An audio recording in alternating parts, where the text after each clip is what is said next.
Chapter 782 Assassin, yes, third aunt. Zhou quickly nodded. You're quite early. Mingyu walked over and said, Not really. I just followed the people of the palace. Wanning doesn't have to come over, does she? Zhou asked. Yes, she's a pregnant woman. She's afraid of bumping into someone, so she won't be asked to come over. However, Gu Chenglin will come over as in-laws. As soon as she finished speaking, Gu Chenglin walked in with a young eunuch. However, the two of them were not on the same side of the hall, so Zhou did not talk to him. Soon, the people from the royal family came over one after another. The two did not dare to chat and just sat beside each other and mourned. At this time, Zhou also saw the second prince from King Xiaoweo's family. The husband and wife both looked calm and spiritual. It was said that they had been in the south. This time, they came back to congratulate the emperor on his ascension. They did not expect to meet the retired emperor's death. Fortunately, the father and son saw each other for the last time. Of course, Zhou had also been keeping an eye on Guagua with her divine sense.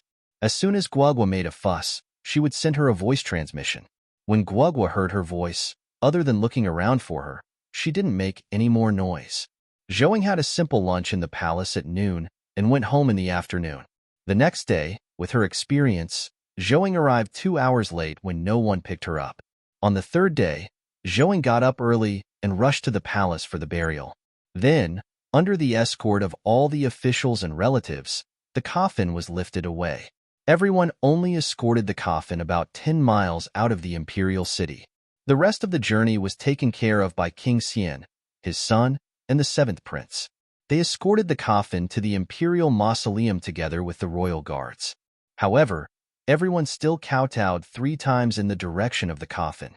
When she returned, Zhou, who had spread out her divine sense, found that a person on a tree not far away was aiming at the emperor with a bow and arrow. She was shocked and shouted, There's someone on the tree on the upper left. Everyone was stunned by her shouts. The guards immediately protected the emperor. The emperor also reacted in time and quickly pulled out the dagger at his waist. However, he was still a step too late.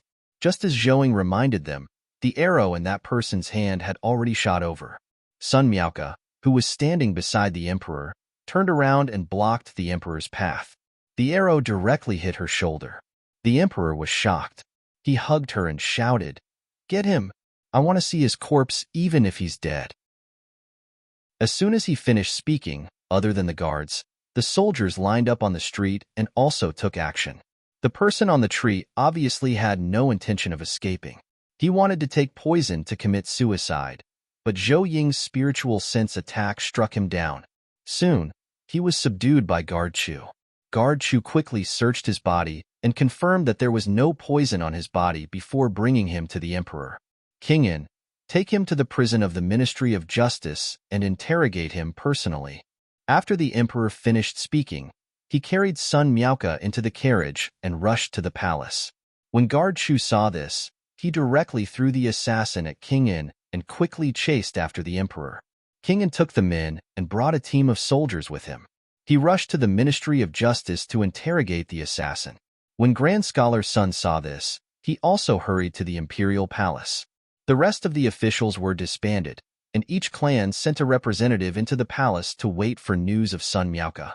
Zhou hesitated for a moment before following them into the palace. When they arrived outside the Phoenix Palace, Zhou looked at the palace maids running back and forth. She walked to Gu Wanning, who was guarding outside the palace. She asked, What's the situation? Is it serious? I'm not sure. I heard that the arrow was poisoned. Gu Wanning replied in a solemn voice. At the same time, she was a little frustrated. To be honest, Sun Miaoka was a virtuous and kind woman. It would be difficult to meet someone like her in the future. Therefore, she did not want anything to happen to her.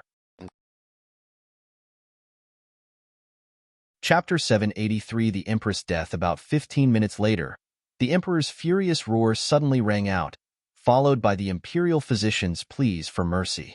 Zhou took a glance and found that Sun Miaoka was already dead. Moreover, her face and lips were black and blue. Without looking, she could guess that Sun Miaoka was dead. She died for the emperor. When she thought of this, she felt a little uncomfortable. Soon, Eunuch Qin ran out and was stunned when he saw the people waiting outside. Then, he said with a pained expression, "The Empress has passed away." After saying that, he went to find someone to ring the death bell. Everyone immediately kneeled and cried. "No, that's impossible." The Grand Scholar's son staggered and quickly ran into the room after he finished speaking. When he saw the emperor kneeling in front of the bed and Qing Tao lying on the bed, crying her heart out, his heart sank and his mind buzzed. His body fell forward stiffly. Fortunately, a young eunuch saw the situation and quickly rushed over to his body. The little eunuch, who had been knocked into a daze, couldn't care less about his discomfort. He immediately shouted, "Your Majesty! Your Majesty! Save the Grand Scholar's son!" After the emperor heard this, he turned his head and saw the Grand Scholar's son lying on the ground. He immediately asked the doctor, who was kneeling on the ground, to go over and treat him. When the few imperial physicians heard this, they immediately rushed over to save him. They knew that after the deaths of the retired emperor and the empress, the emperor's heart had reached its limit. If something happened to the Grand Scholar's son, they would very likely face a catastrophe. Fortunately, the Grand Scholar's son was just struck by grief. He would be fine after a good recuperation. After the emperor received the news, he finally heaved a sigh of relief. Then, he sent someone to arrange for Grand Scholar's son to go to the side hall. He requested that Qing Tao take out the phoenix seal and hand it to Gu Wanning. He then saw Consort Xian and stepped forward. "It'll have to trouble you to help Wanning with the Empress' funeral. I obey your decree." Consort Xian quickly bowed. After that, she brought people into the house and first changed the Empress into her court clothes. Then, she tidied up her appearance and carried her to the door. The Emperor looked at Zhouing and asked, "You were the one who shouted at the city gate, right?" "Yes, at that time. I felt something dazzling. Then, I vaguely saw an arrow, so..." Zhouing lowered her head. "It's not your fault. If it's convenient, go to the palace more often to accompany Wanning." After the Emperor finished speaking, he walked out tiredly. Zhouing looked at Gu Wanning. "The palace will be even more deserted in the future. Sister-in-law, you must come to the palace to accompany me in the future," Gu Wanning pleaded. "I will. You have to be careful, too," Zhouing replied. Because of the Empress' death, she did not leave the palace. Instead, she accompanied Gu Wanning with her task, helping her pass on a message and doing what she could. The others had just arrived home and had not even changed their clothes when the death bell rang again. They immediately rushed to the palace. On the other end, the Empress Dowager, who had just caught her breath, silently shed tears after receiving the letter. She asked the palace servants to bring the little princess over. At her age, there was nothing she could do now. She could only take care of the child. The Empress had died in vain. In addition, there was also the retired emperor, so she was buried the next day. However, it was said that the emperor's imperial mausoleum had not been built yet, so Sun Miaoke could only be temporarily placed in the retired emperor's mausoleum. After the emperor's imperial mausoleum was built, she would be moved over. After the empress was buried smoothly, Zhou Ying and Gu Chenglin finally returned home. "Sister-in-law, will my sister be in danger?" Gu Chenglin turned his head and asked hesitatingly. Chapter 784. A warning. No. The emperor has already raised the vigilance to the highest level. Zhouing was stunned for a moment and shook her head. Moreover, she would be keeping an eye on them from now on. It was impossible for Gu Wanning to be in danger. "All right," Gu Chenglin replied absent-mindedly and did not say anything else. Zhouing advised, "Don't overthink it. The emperor won't let anything happen in the palace. You, on the other hand, have to be careful next. First, you can't eat meat or fish in school, not even eggs. They'll make some dried tofu for you, so you won't starve. Secondly, the clothes you wear must be simple and elegant. Don't wear colorful clothes. Otherwise, if someone finds out, it will implicate your sister. Do you understand?" "I know. I will definitely be careful." "Okay, go back. Your current mission is to study. Your cousin and I will take care of the rest." "Yes, I will take my leave." Gu Chenglin turned around and walked out after saying that. Zhouing turned around and asked someone to boil the water. She took a shower and changed her clothes. After playing with Guo Guo for a while, she asked someone to take out the soybeans and began to pick and soak them. The next morning, after waking up, she made a lot of dried tofu and tofu skin. She told Chuanxiang and Dongxiang, who were helping her, "We now have to eat tofu instead of meat. Don't touch any meat or fish. Do you understand? Not even lard. Don't worry, mistress. We definitely won't do anything rash." Okay, next, they'll teach you how to make tofu skin and dried tofu. After Zhouing finished speaking, she explained it to them while doing it. It was already noon when they finished. After dinner, Zhouing brought Gu Chenglin a big bag of braised tofu and asked him to go to the academy. She brought a basket to the palace. She saw Gu Wanning sitting listlessly on the recliner and greeted her. "It's hot, right? Why didn't you prepare more ice?" "It's fine, and I don't have the strength." Gu Wanning sat up after she finished speaking. "You're tired and hot. Rest well for the next 2 days." After Zhouing finished speaking, she put the basket aside and added, "You're pregnant now. You can't go hungry. I've prepared some tofu. Although it's not as good as meat, the taste is similar. You can save it and eat it slowly. Sorry to trouble you." "Oh right, why didn't you bring Guo Guo along?" "She was still asleep when I came out, so I didn't disturb her. Besides, she would easily make a big fuss, so it's not suitable for her to enter the palace." After chatting for a while, Zhouing saw that she couldn't raise her spirits, so she didn't talk anymore. Instead, she left the palace to go to Mrs. Yao and the others, and she seriously instructed them.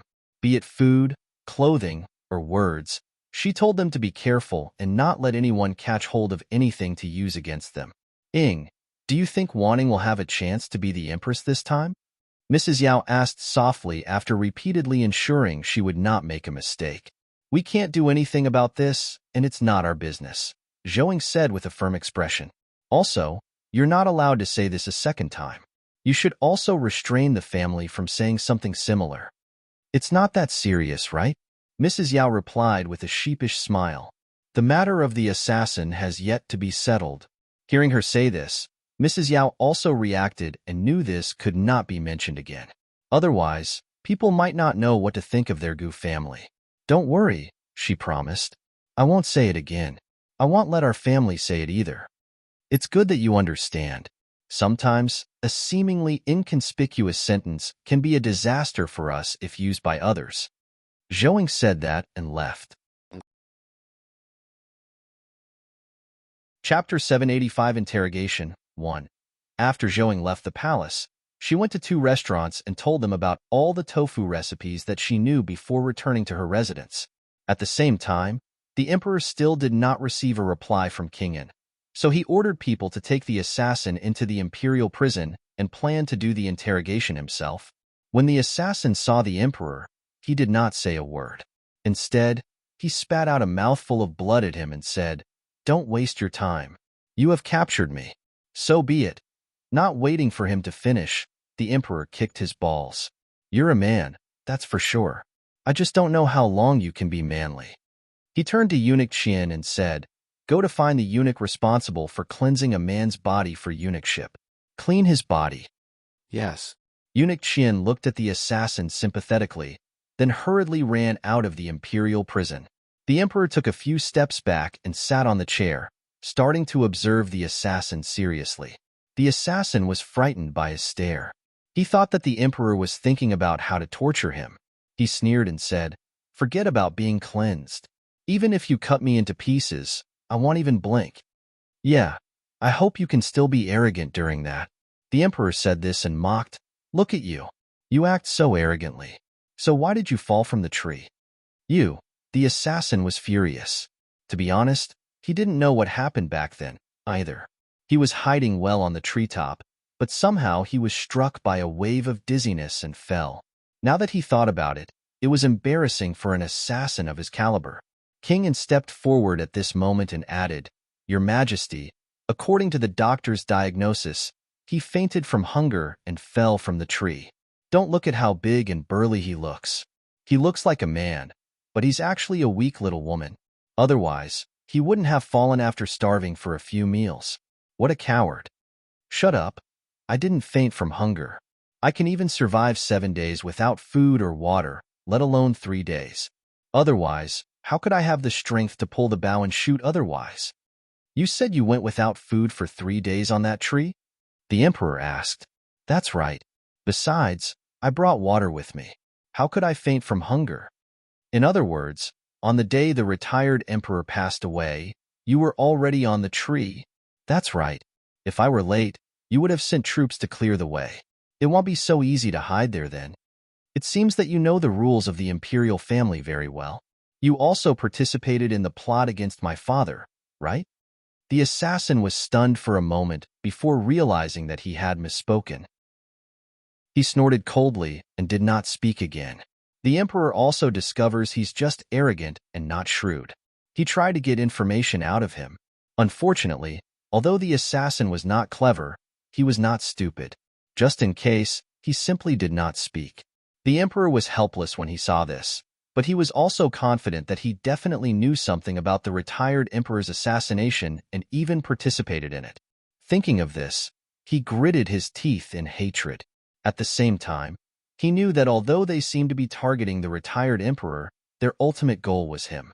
He didn't expect to cause his empress to lose her life. Thinking of this, he wanted nothing more than to pull out this assassin's tendons and skin him alive. Soon, Eunuch Qian came in with Eunuch Hua. Eunuch Qian pointed at the assassin and said, It's him. Remember to do it slowly, but don't hurt his life. Eunuch Qian, don't worry. He will definitely make him suffer a lot of pain, but he will survive. Eunuch Hua looked at the assassin and replied.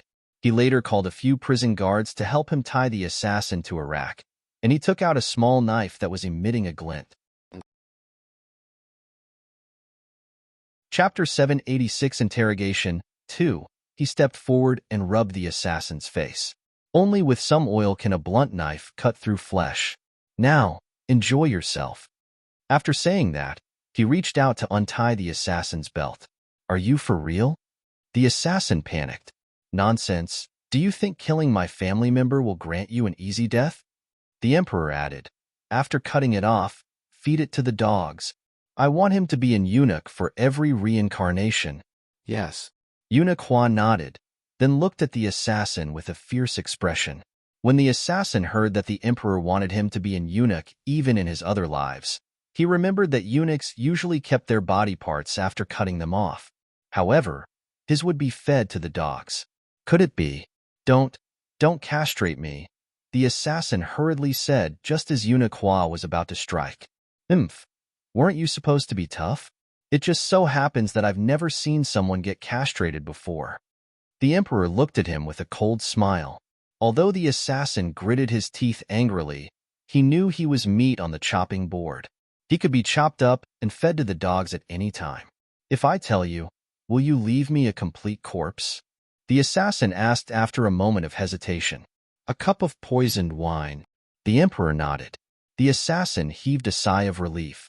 A hidden chess piece left behind by King Hui when he left. 5 days ago, I received news that I had to hide at the city gate in advance to assassinate the emperor. What was your previous identity? I was in the royal guards previously. When King Hui forced the abdication, he didn't make me participate, just in case. Are there any other people from King Hu's side in the royal guards? I don't think so. I was kept here because of my archery skills. Who sent you the message? I only know that she's a nanny in the palace. She has the smell of traditional medicine on her. I don't know the details. What else do you know? I'm in one-way contact. I really don't know. The assassin paused for a moment before adding, By the way, there seems to be a burn scar on the back of her neck. It's either a red birthmark or something. It was too dark then, so I couldn't be sure. I do know about this nanny. She was previously a subordinate of Consort Shu. I don't know what she did later, but Consort Shu burned half her back in a cup of tea. Later, the empress saved her and invited a doctor for her. Eunuch Hua said, Qian. The emperor looked at Eunuch Qian. Eunuch Qian immediately understood and brought his men over. The nanny was quickly caught, and her mouth was stuffed with a rag. Eunuch Qian stepped forward and said, The emperor, we caught her. She wanted to bite her tongue and commit suicide. Fortunately, The guards found her in time. Another one who isn't afraid of death. No wonder you people could hide so deeply. After the emperor finished speaking, he kicked the nanny to the front of the assassin and said, "Admit it. Is it her? It's her. It's her. That's what's on her neck." The assassin nodded repeatedly. As soon as he finished speaking, he received the nanny's death stare. The assassin's heart skipped a beat. However, he straightened his neck and said, "What are you looking at? King Hui isn't here. Even if I say something, it won't implicate him." The nanny stared at him even more terrifyingly. Seeing this, King An waved his hand and got someone to give the nanny some anesthetic. He said, "He's right. King Hui is not here. Just say whatever you have to say. We won't make things difficult for you. Otherwise, well, it would be hard to say what would happen to you then." Chapter 787 Interrogation 3. The emperor looked at the nanny's cold, sharp eyes and knew she would not speak easily. He turned to look at eunuch Qian and said, "Seal the palace gates and investigate the palace servants who have come into contact with her. Capture all of them, especially those who live in the same house and courtyard as her." Yes. Eunuch Qin responded and walked out. The emperor also informed Xiaohong. Although he intended to force people to jump over the wall in desperation, he didn't want the palace to be in chaos. After the nanny heard this, she turned her head and looked at the emperor with hatred. "I don't like this pair of eyes. Dig them out and feed them to the dogs." The emperor sneered. "This one will do so." After Eunuch Hua finished speaking, he walked into the nanny with a sinister smile. He took out a knife and directly dug out her eyes with a technique that was fast, ruthless, and accurate. No matter how calm she was earlier, she screamed in pain. Her voice screeched louder than that of a vengeful ghost. Hearing this, the assassin's hair stood on end. At the same time, he was glad that he did not hold on earlier. Otherwise, the scream would have come out of his mouth. After her eyes were dug out, Eunuch Hua quickly applied a layer of medicine to her eyes and sprinkled a large amount of lime powder. This was so that it could quickly disinfect and sear the wound, thus quickly stopping the bleeding and any possible infection. "You dog of an emperor," the empress was right. "You are the most ruthless person in this world."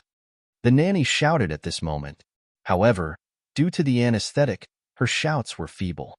The emperor dug his ears and said, "You are stupid. In this world, who can be more ruthless than the ex-empress and her son?" Ignoring the ministers who had died in their hands and the innocent children of the ministers' families. What about the commoners? The most typical example was when King Hui went to the south to build the river embankment.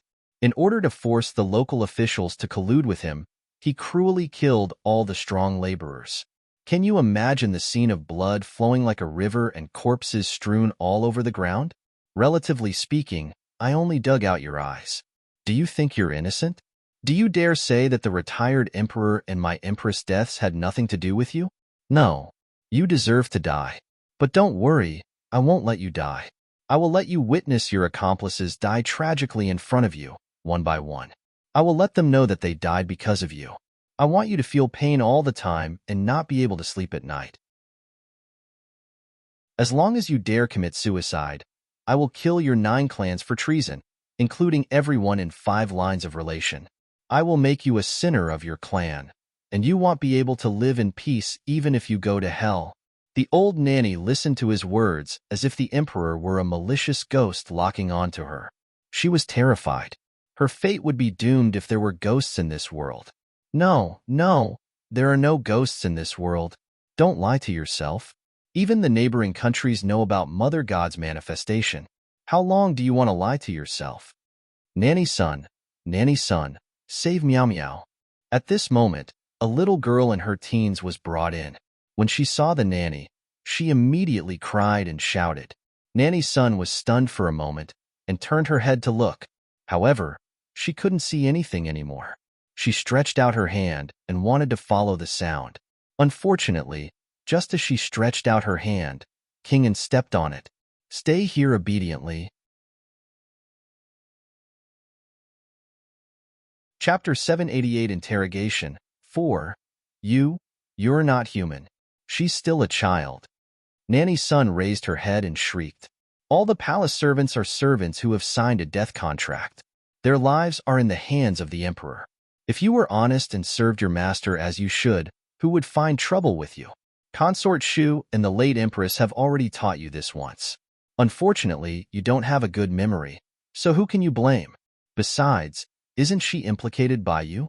Otherwise, why would she appear here? King sneered. How could a disobedient dog still expect its owner to be honest with it? Nanny son, save me. When the little palace maid heard this, she immediately shouted at Nanny's son again. Seeing this, Nanny's son turned her head and did not look at her anymore. Did you see that?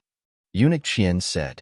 Nanny's son could have saved you, but she chose not to. Impossible. Nanny's son, save me. The little palace maid cried out. At this moment, King shouted impatiently, Shut up! She would have done so if she wanted to save you the moment you came in. There's no need to keep shouting. The little palace maid was so frightened that she immediately shut her mouth and trembled as she hid beside Eunuch Qian. When Eunuch Qian saw this, he rubbed her little head lovingly. Don't be afraid. As long as you are obedient and tell us what you know, the emperor will not make things difficult for you. Go. After Eunuch Qian finished speaking, he pushed her into Nanny's son's arms. Nanny's son was already in so much pain that her entire body was trembling. The pain from her collision almost made her faint, and she subconsciously pushed the maid back out. After the little palace maid was pushed away, she turned her head and looked at her with an aggrieved expression. Only then did he realize something was wrong with Nanny's son's eyes and immediately crawl over. When she saw that her eyes were gone, she asked in panic, Nanny's son, your eyes? Your eyes? At this moment, the little palace maid also realized something. She was so frightened that her entire body trembled. Her eyes were filled with fear as she looked at the emperor. Little girl, the assassin said, I'm afraid it's useless. If you don't want to suffer like us, just tell them what you know. The little palace maid turned her head to look after hearing that. Only then did she realize that a bloody person was hanging on a rack. She immediately became even more afraid. Seeing this, Kingan looked at the assassin with satisfaction. He said to the little palace maid, As long as you tell me who Nanny's son usually interacted with and who she had a good relationship with in private, I will let you go. Otherwise, you will end up like him. Kingan pointed at the assassin. The little palace maid immediately started crying. You only have 15 minutes, the emperor said. The little palace maid didn't know what to do and could only look at Nanny Sunday, seeing her shake her head. She lowered her head and shut her mouth. Seeing this, Eunuch Hua stepped forward and brandished his knife. Little girl, you're quite stubborn. Why don't you accompany Nanny's son? No, don't. The little palace maid was so frightened that she immediately shrank back. Nanny's son hugged her and spoke up. If you have anything, come at me. Don't ask her. She doesn't know anything. But she's keeping quiet. Moreover, I heard you even intend to acknowledge her as your goddaughter. How could she not know anything? Eunuch Qian asked. You guys. Nanny's son didn't know what to say. The little palace maid was so frightened that she dared not speak again. However, she was pulled over by Eunuch Hua. Your eyes are so beautiful, and I very much like them. Why don't I dig them out and soak them in water to take a good look? After saying that, he raised the knife and stabbed it into her eyes with a sinister smile. Chapter 789 Cowpox. Eunuch Qian even stepped forward and held her down, leaving her no room to run. Nanny's son wanted to help, but she was kicked to the wall by Kinga. Don't. Wait. I know that Nanny's son has a name list. The little palace maid was so frightened that she closed her eyes and shouted, Name list? Where? Kingan asked. Meow meow. Nanny's son immediately shouted. However, fear had already taken over the little palace maid's heart, so she told Kingan where the name list was stored. Eunuch Qian immediately ran out. After he left, he caught a few more people, one after another. However, he did not interrogate them. Instead, he locked them up in the cell. At the same time, to prevent Nanny's son from committing suicide, Kingan also hung her up. Nanny's son's eyes were already in so much pain that she almost fainted a few times after she was hung up. However, she could not faint because of the pain. She also did not dare to make any more moves. About 2 hours later, Eunuch Qian captured another 8 people, but this time, they were mainly eunuchs. 24 people in total. We've captured all of them. Good. The emperor took the list and glanced at it. Not only were their names there, but also their position, age, and speciality. Their positions weren't eye-catching. It seemed that it was specially arranged. At the same time, he felt a lingering fear in his heart. There were so many people. If they were discovered too late, many more incidents might have happened. He handed the name list to King It. With the name list, the assassin, and Nanny Sun's tragic state, it was much easier for the others to speak. Soon, he discovered that the person who had thrown ice into the retired emperor's room was a little eunuch skilled at sneaking around. Ultimately, Nanny Sun had nothing else to shoulder and gave out Consort Shu's 3 spies. Of course, the emperor was happy to arrest them all.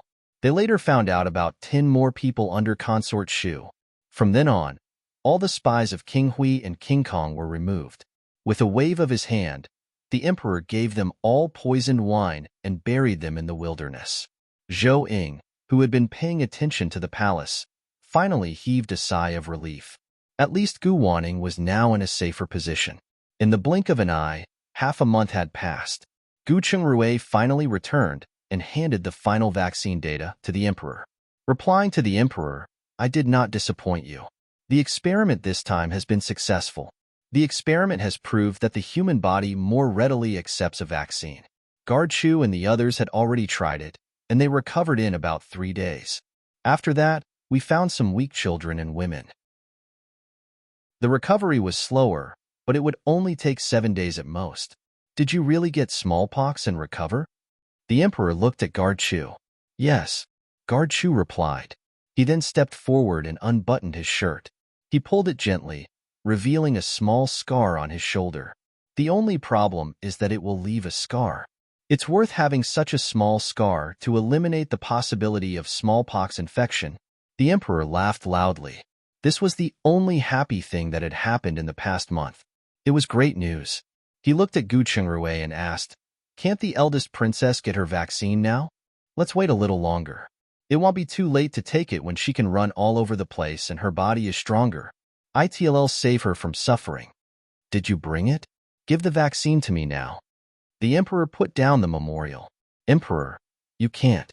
You have a body of gold. You must be careful. It's better to let this servant do it. This way, you can also witness the effectiveness with your eyes."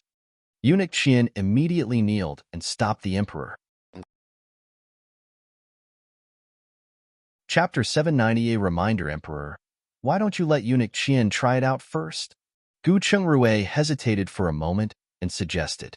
Although he was confident in the cowpox vaccine, just in case, he still felt he should get it after he thoroughly approved it. Moreover, although the country seemed calm now, the undercurrents were surging, so it was better to be careful. "Emperor, let Eunuch Qian go first." Guard Chu echoed. "How about this, Chungrui? You go back and rest well. Tomorrow, I will select a group of people for the vaccine. At the same time, let the people from the Imperial Academy of Medicine follow and observe. Let's see if there's any difference." "All right, I will take my leave first." After Gu Chungrui finished speaking, he looked at Guard Chu and said, "They'll have to trouble Guard Chu to protect that cow." "Don't worry, Lord Gu." Guard Chu smiled. Gu Chungrui nodded and turned to leave the palace. When he returned home, he found out that Zhou Ying and their daughter had gone to the manor. Although he was a little disappointed, he quickly washed up, changed, ate something, and had a good sleep. He did not expect that the next day after entering the palace, the emperor had all the palace servants between the ages of 10 and 40 ready for the cowpox vaccine. After planting the cowpox, the rest were handed over to Principal Zhou and the others. Other than going to the palace once a day, he would go to his hospital and get busy. 3 days later, the vaccinated subjects gradually recovered. By the 7th day, everyone had completely recovered. The emperor was overjoyed, and so were the imperial physicians. Although they weren't the ones who discovered the vaccine, at least they wouldn't have to be afraid of smallpox anymore. It could be considered a way of saving their lives. On that day, Everyone in the palace who was over 2 years old and below 60 years old, except for Gu Wanning, who was pregnant, got their vaccine. 10 days later, after everyone had recovered, the emperor went to the previous Empress Dowager. He looked at the eldest princess and then at the previous Empress Dowager. Imperial grandmother, Gu Shengru's contribution this time is too great. In addition to the sweet potatoes and water wheel, how do you think your grandson should be rewarded? I can't say for sure. However, between the husband and wife, one only thinks about doing business and cooking all day, while the other only thinks about farming and medicine all day. In addition to your Aunt Pingyang's relationship, why don't you give him an official position that won't be easily bullied? As for the rest, it's up to you. An official who doesn't allow others to bully him? The emperor couldn't think of anything for the moment. After all, there weren't many officials in that high position. They'll seriously consider it when I return, he said. After the emperor finished speaking, he stood up and was about to leave. The previous Empress Dowager quickly stopped him. Wait a minute. What do you think about your back palace? After the empress passed, only Wanning is left. The courtiers would send a memorial for you to choose someone sooner or later. Also, there's also your father's concubines. It's not a good thing to keep them here. It'll be troublesome if the public makes some unpleasant remarks. Did you hear something? The emperor asked. No, but don't forget that some of your father's concubines are still quite young. Some of them are even virgins. It's inevitable that ambitious people will target you. It can't be. If there weren't such signs, would I have asked? The emperor felt disgusted after hearing this. He then asked, Imperial grandmother, what do you think about letting these concubines who don't have sons out of the palace, especially those who are virgins? Isn't that kind of you? I'm just afraid that they won't appreciate your kindness. The previous Empress Dowager paused for a moment. How about this? I'll arrange for people to gauge their and their family's reactions. If they can accept it, then let them out. Chapter 791 Taking Action. Thank you, grandmother. After the emperor thanked her, he instructed the little princess to be a good girl and went to work. The moment he left, the previous Empress Dowager first sent Nanny Lu to count all the beautiful women who had never slept with the previous emperor. She sent someone to call Consort Xian and her daughter-in-law, King N's family, and the 3 generations of the old woman into the palace. I called you all here today to ask for your help. Mother, if you need anything, just tell me. Consort Xian said. Yes. If there's anything you need, please instruct us. Elder Consort and echoed. I will say it directly. You should also know that a group of women in the palace have served the previous emperor. Some of them are even virgins who have never slept with him. Letting them accompany him for the rest of their lives is too cruel. The current emperor is kind and wants to let them go out and get married. So he wants to invite you to their parents' homes to investigate their willingness. If they are willing to accept this arrangement, we will let them out of the palace. We won't force those who aren't willing. However, the girls won't be qualified to be selected again if they go home. What will happen to those who are unwilling to accept it? The old consort asked. If they didn't accept it and would end up very miserable, it was believed that not many would give up for their family's reputation. Many young men in the army still have yet to get married. The emperor will assign them to them when the time comes. The Empress Dowager replied. The old consort and the others looked at each other and had an idea. After a while, Nanny Lu returned with a detailed list of names.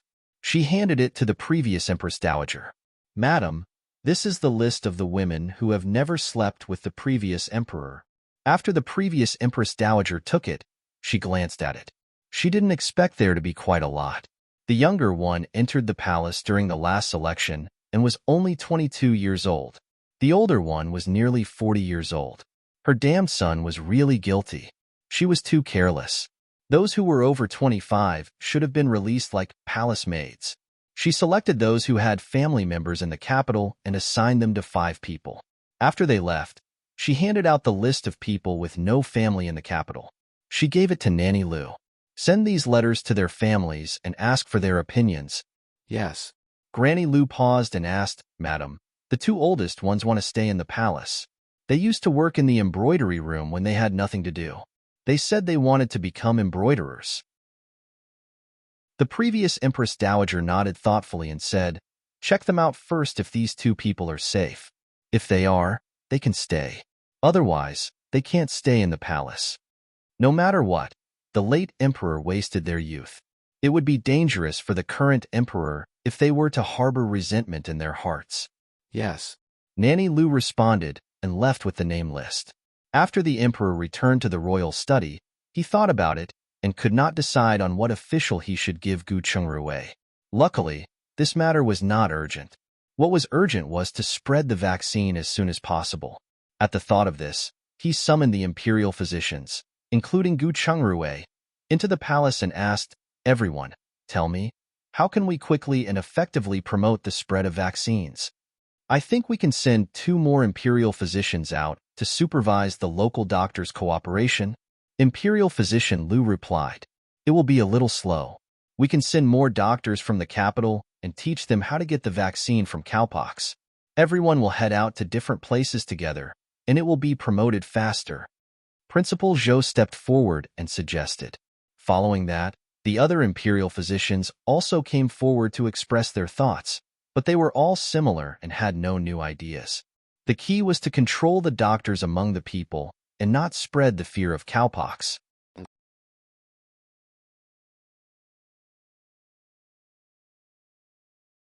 Chapter 792a Method. The emperor finally looked at Gu Chungrui, standing at the side, pretending to be stupid. He asked in a bad mood, "Gu Chungrui, tell me what you think." "Emperor, if you want to push out the vaccine as soon as possible, the methods of the imperial physicians are not bad. But in the long run, it's still lacking." "Oh, tell me." The emperor nodded. He also felt something was wrong but couldn't figure out what. Although the few imperial physicians were indignant, they did not refute him because he discovered the vaccine. However, they still turned to look at him, wanting to see what good ideas he could come up with. Humans are always giving birth endlessly. This year, we can promote the spread of cowpox as a smallpox vaccine. What would happen to the children growing up next year? Should we do this once a year? Therefore, I suggest that a medical center belonging to the imperial court be established in each county or even town. In addition to the annual vaccine inoculations for children of the right age, the prevention methods for other diseases could also be quickly implemented through this governmental medical center. For example, leprosy is one illness we must get rid of quickly. Also, we could earn an income by visiting patients. This way, not only would the staff not need to be paid monthly, but it would also increase the income of the imperial court. Also, the medical skills of doctors varied everywhere, and this medical center could restrict them through examinations. Only those who met the requirements could become doctors. The rest will be firmly banned from practicing medicine.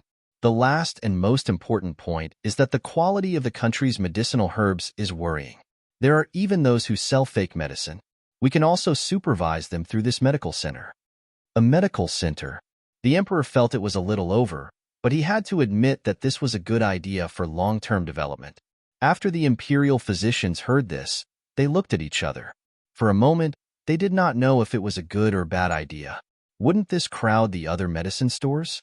Wouldn't it cause chaos? Asked Principal Zhou. "It's just one more.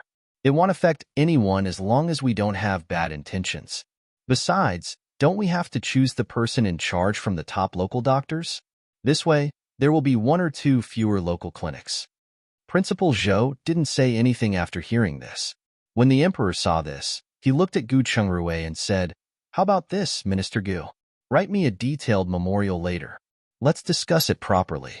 As for this year's vaccine promotion, it would be done according to Principal Zhou's plan. Select a group of doctors in the capital and transfer some apprentices from the Imperial Academy of Medicine to learn how to use cowpox to treat smallpox. After they finish learning, I will send soldiers to escort them to various places to spread the vaccine quickly." The emperor then looked at Principal Zhou. Principal Zhou will be in charge of the selection of these doctors. Remember, their character must pass the test. If anything happens, I will come to you for questioning. As for teaching them, let Gu Chungrui do it." Yes. The two of them replied at the same time. "Does Lord Gu have a way to prevent leprosy?" Principal Zhou asked after leaving the royal study. "Not yet, but since the smallpox vaccine is successful, I think there are other ways we can try it, Gu Chengrui said. That's true. You youngsters are the most aggressive in research. Principal Zhou nodded thoughtfully. It seemed that the Imperial Academy of Medicine could also try it. They could no longer limit themselves to treating the people in the palace. Gu Chengrui said a few polite words and left. When he returned home, he saw Guagua, who was already able to walk with Zhou Ying's guidance. He went forward and smiled. Guagua, you're so awesome. Come to Daddy. After saying that, he leaned over and clapped his hands at her. When Guagua saw him, she also smiled and clapped her hands. Then, she walked over to him with a serious expression on her face. When she was almost there, she suddenly smiled and threw herself into his arms.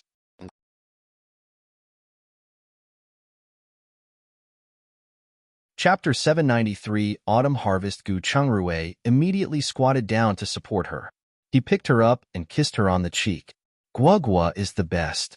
Guagua immediately laughed when she heard the compliment. Are you not busy today? Zhou stood up and asked, Why are you back so early? After asking that, she poured him a glass of water. Gu Chengrui sat down and said, I was summoned into the palace by the emperor and discussed the matter of promoting the uses of cowpox. For the sake of long-term planning, I suggested a centralized medical center, an overall medical system led by the government. I'm afraid we'll be busy from now on. That's good too.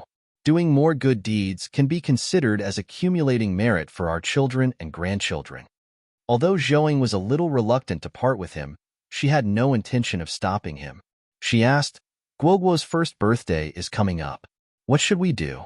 Do we hold another banquet? Yes, but just a small one. We can't mistreat our daughter. Gu Chengrui replied. Then, he remembered Principal Zhou's attitude and told her, he's not a bad person. He's just like Power, a little too much. If he takes the initiative to look for you, just treat him as someone ordinary and keep a distance away. I understand. So, what do you want to eat for lunch? I don't have much of an appetite. Just make something appetizing. Sure, let's have cold noodles and 2 refreshing side dishes. All right, prepare more chili oil. Zhou nodded and turned to leave. Gu Chengrui played with Guagua for a while, then passed her to Mrs. Lin while he went to the study room. 3 days later, they held a small-scale banquet for Guagua, and the couple got busy. Gu Chengrui was busy with his hospital and discussing farming with Chen He. He did not expect that Chen He actually managed to grow watermelon on the eastern melon vine. Although it was big, the taste was not that great. Gu Chengrui looked at his disappointed expression. He patted his shoulder and smiled. It's already great that you succeeded. If you persist, you will definitely gain something special. Next year, let's try transplanting jujube with wild jujube, as our jujube production is still a little low. Are you sure that the transplanting of the jujube will succeed? Of course, they belong to the same type of plant. Have you forgotten that we successfully transplanted apples and pears this spring? They are of different species. All right, they'll start on jujube next year. Yes, but your forceful and hard-headed method won't work. You have to find a direction and study it in depth. Otherwise, you might be able to do everything in the future, but you might not be good at it.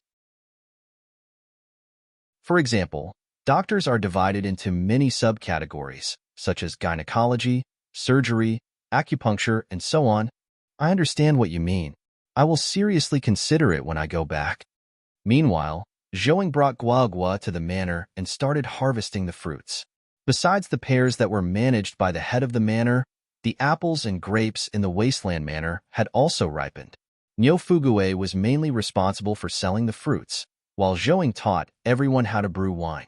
There was an autumn harvest later for rice, soybeans, sesame, peanuts, and so on. Although she didn't need to go down to the fields herself, she still needed to make the decision. After that, they harvested the corn and planted the winter wheat. She had planted a lot of winter wheat this time and planned for corn next. This way, she could store some food outside her inner space, just in case. At the same time, she also took out some soybeans, peanuts, sesame seeds, and other urgently needed food from her space. The restaurants had run out of sesame today, causing the hot pot business of the 3 restaurants to stop. This busy period lasted for more than a month.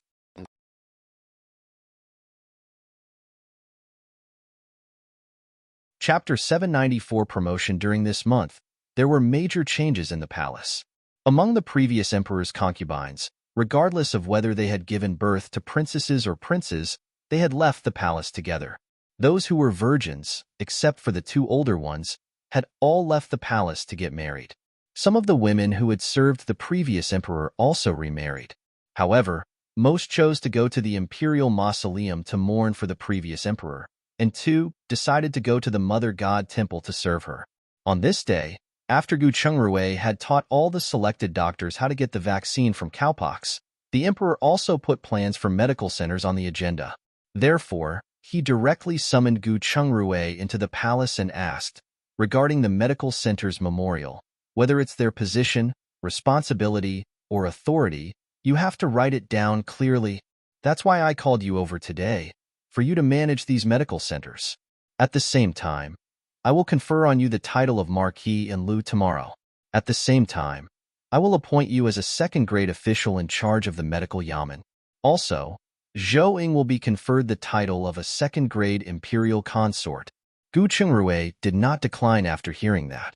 He was the one who had proposed the medical center, so only with him in charge could they strictly follow his request. However, he still asked worriedly, so, the imperial physicians are imperial physicians? Their duty is to treat the people of the royal family. They don't have power in the government. Of course, if they want to enter a medical center, I will also approve it. I understand.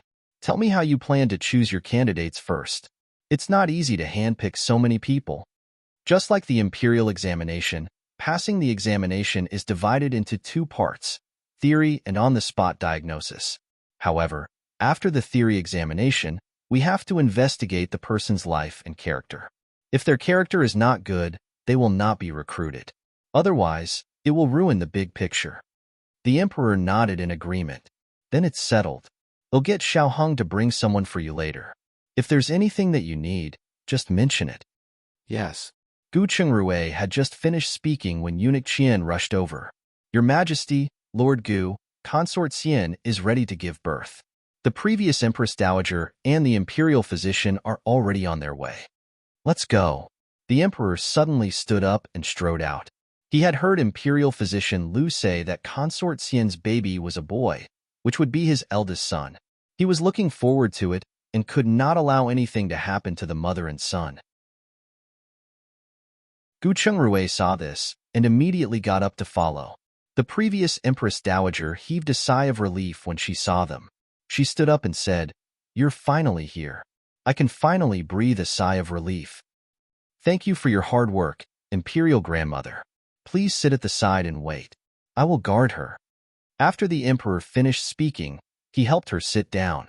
The other people in the courtyard immediately bowed to the emperor. "Greetings, Grand Empress Dowager." Gu Chungrui stepped forward and bowed after everyone got up. "No need. Sit. Let's wait together. I hope the Mother Goddess can bless wanting to give birth smoothly." "Don't worry," Gu Chungrui responded and sat down below the emperor. Hearing the heart-wrenching screams in the room, Gu Shengrui's scalp went numb. He was worried about this, so when Chuanxi came out, he asked her to pass on a message. If Gu Wanning shouted too much now, she would lose her energy easily when giving birth later. He told her that she must try her best to endure it. Finally, he instructed, "It's best to find her something clean and let her bite on it." Yes, there is such a saying. Chunxi, right? Hurry up and go in and tell your mistress." The previous Empress Dowager nodded in agreement. Chunxi immediately turned around and ran back into the house.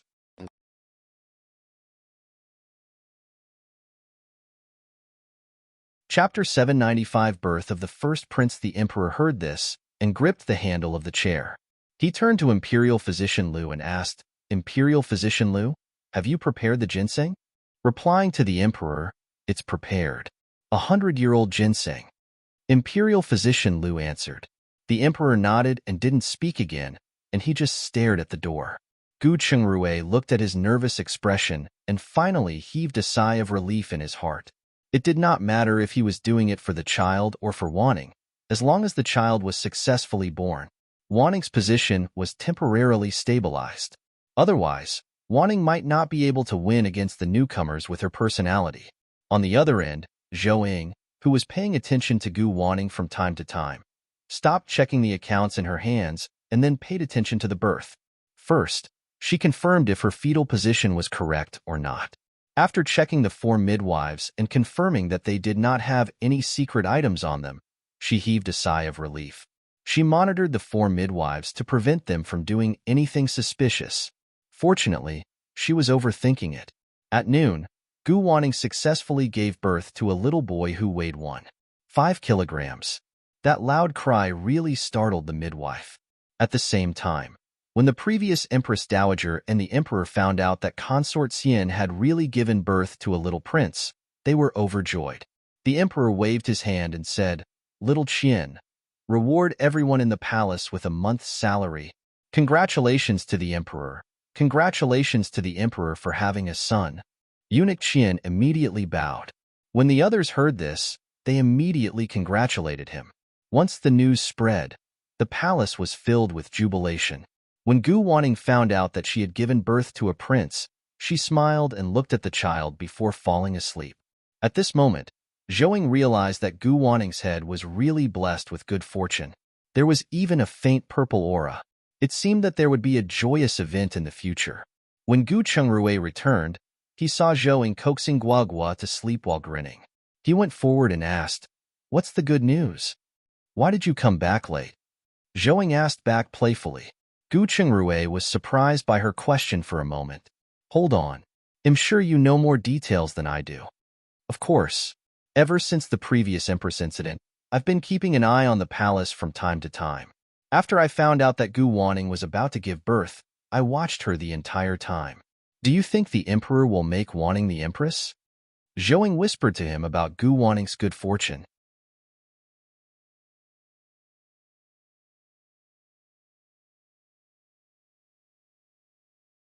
Chapter 796 Sending Gifts. Banana is fine, as it can still be found in the capital.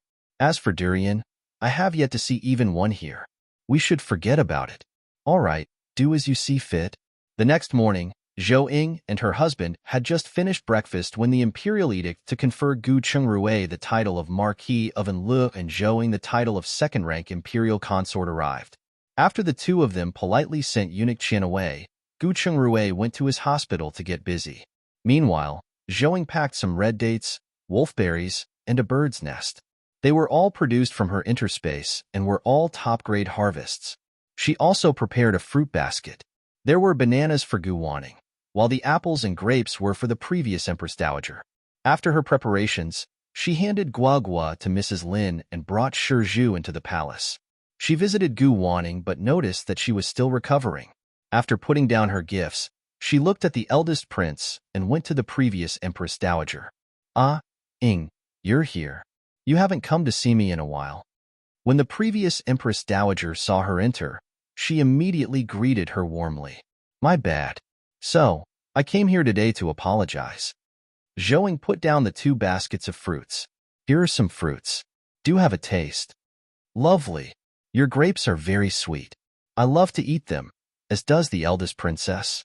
It's just that we can't store them well. I didn't expect you to have some still. If I had known earlier, I would have asked for more for you. I made a cold storage with ice and stored some for myself. Since you like it, we'll send some over later." "Cold storage? Is it an ice cellar?" The previous Empress Dowager asked curiously. "It's similar. You just need to put a layer of ice on the bottom or the top, and then put some lime on the other layer to disinfect it and remove the dampness. Lastly, you need to put some straw on it to keep the cold in." "I see. The food won't be frozen by this either." "Yes, but the time it can be preserved is limited. This is already a great deal." "Granny." The eldest princess ran over and looked at the grapes. "You greedy little cat. You and your sharp eyes." The previous Empress Dowager smiled. She then handed 2 large bunches of grapes to Nanny Lu. "Wash them and give everyone a taste." Yes. Nanny Lu responded and walked out with the grapes. The eldest princess stayed behind and leaned into the previous Empress Dowager's arms. She looked at Zhou curiously. Zhou smiled. She took a pair of pink pearls from her purse, or rather, from her inner space. She handed it to her and said, "Eldest princess, take a look. Do you like it?" The eldest princess turned her head to look at the previous Empress Dowager.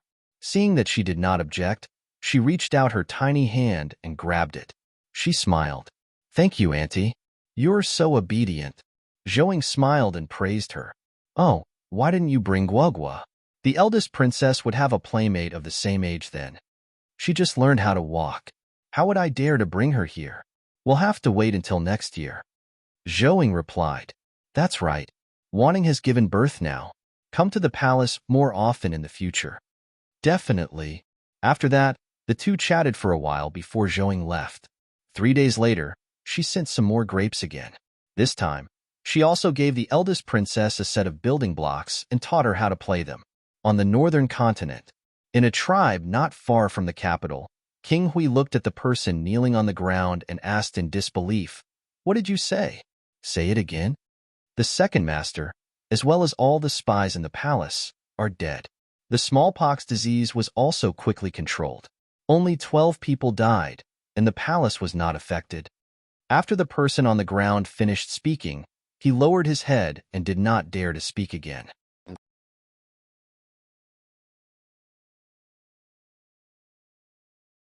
Chapter 797, bringing along what happened? Have you made yourself clear?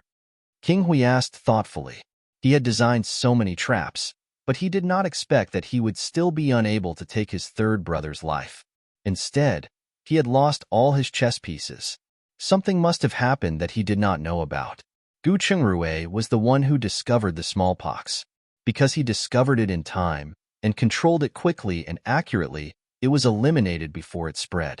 It was also when he was investigating the root cause of smallpox that he found Second Master and the others, so, later on, he discovered cowpox. I heard it could prevent smallpox, and now he has begun implementing it. As for the people in the palace, after the Empress died, they caught the assassins, and everyone else was caught subsequently. Even King Kang's spies have been taken care of. Upon hearing what he said, King Hui immediately understood that the assassin and nanny son must have betrayed him. Otherwise, they wouldn't have all died and even implicated his fourth brother's people. He knew nanny son wasn't worth trusting. If she could betray them once, she could betray them a second time. However, his mother refused to listen. Now, she had become deaf and blind. He was in the dark now and could only attack forcefully. If they attacked forcefully, the battle would drag out, and they would suffer significant losses. The key was that he did not have military power in his hands, so he had to cooperate with the northern continent. However, the people of the northern continent were a group of wolves. The price of cooperating with them was too high. He asked, by the way, have the people sent into the northern continent palace and the borders sneaked in? They have, and the people who infiltrated the border also discovered other spies used to infiltrate the northern continent army. They have already taken them for their own use. Very good. You can go and rest. They'll look for you after I figure out what to do next. After King Prince finished speaking, he turned around and returned to the tent. On the other hand, after Gu Chengrue took over the medical center plan, he first brought all the doctors he taught and gave the smallpox vaccine to everyone in the capital. After everything was settled in the capital, the doctors were sent to various places under Xiao Hong's escort. At the same time, Xiao Hong also accepted a secret mission, which was to help Gu Chengrue inquire about the reputation and prestige of the local doctors. After they left, Gu Chengrue immediately began an examination to select doctors for the medical centers of the various suburban counties within the capital. After the capital was settled, they started to set up various medical centers along the route that Xiao Hong had set out on. On the other hand, Zhouing would bring Guogua to Mingyu to play or teach Xuanxiang and Dongxiang cooking in the residence. In the blink of an eye, it was the first prince's 1-month-old birthday. Zhouing got up early in the morning and dressed herself up carefully. Then, she brought Gu Qinglin to the palace. As soon as she left, she met Mr. Gu, second Uncle Gu, and Mrs. Yao walking over. First uncle, second uncle, when did you come to the capital? Gu Qinglin asked happily. We arrived yesterday as we heard about the first prince. We want to send some things over, so help us bring them in. Mr. Gu replied. Come in and have a seat. Zhouing greeted them, and brought them to the living room. After they had tea served, Zhouing saw their big bags and asked, "Father, what did you bring? We can't bring it in if it's too much." "It's not much. It's just a gold lock for the prince and princess, 2 sets of children's clothes, and 2 tonics. The remaining bag is for Guagua. There are clothes and toys from all over the world." Mr. Goose said, "Yes, we know the rules when entering the palace. These gifts definitely didn't go through anyone's hands. It was all prepared by us." After second Uncle Goo finished speaking, he opened the bag for her to look at.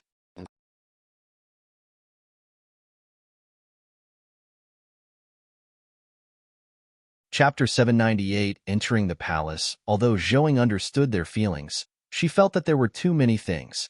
She looked at Gu Chenglin. After all, his status is much higher than hers now. Although Gu Chenglin also felt that it was too much, he still took it all when he saw how confident they were. "I'll thank you all on behalf of my sister. We're family," Mr. Gu said. "Second aunt, do you want to come with us to the palace to see Wanning and the child?" Zhouing asked. Mrs. Yao was delighted at first, but then she shook her head and said, "Forget it. The rules in the palace are very strict. Moreover, we don't have any status now, so we won't go in." "Yeah, just help us bring the things in," second Uncle Gu said. "All right, you guys stay in the residence first. We'll talk later."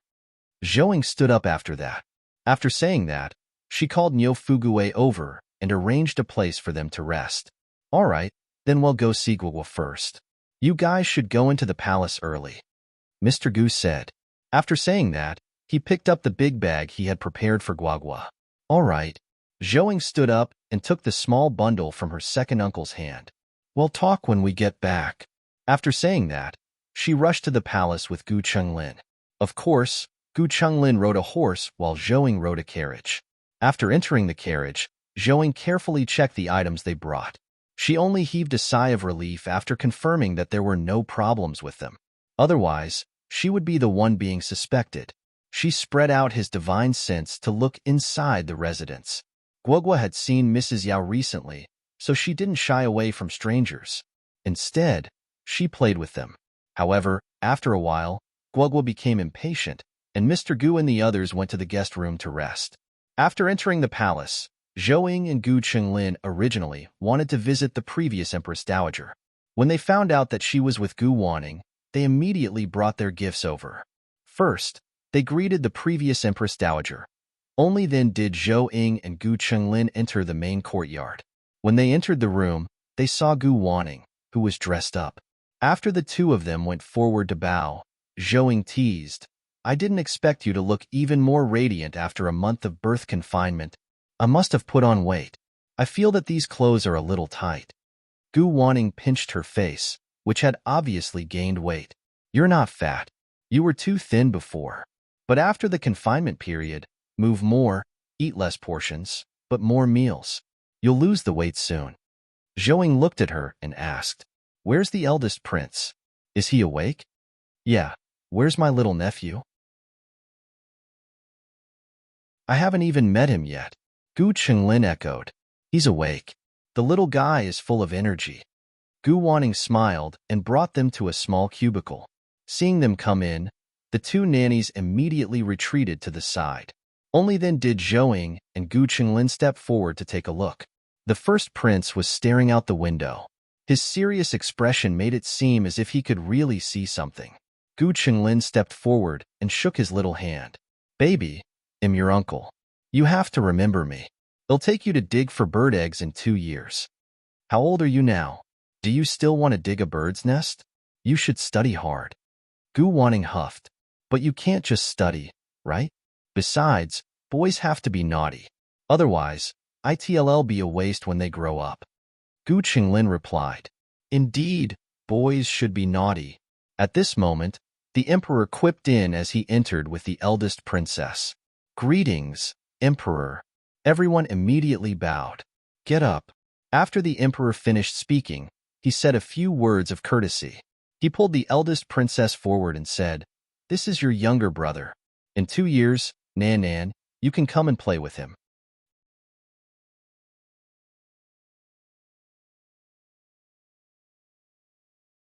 Chapter 799, Taking Care of the Child, Little Brother.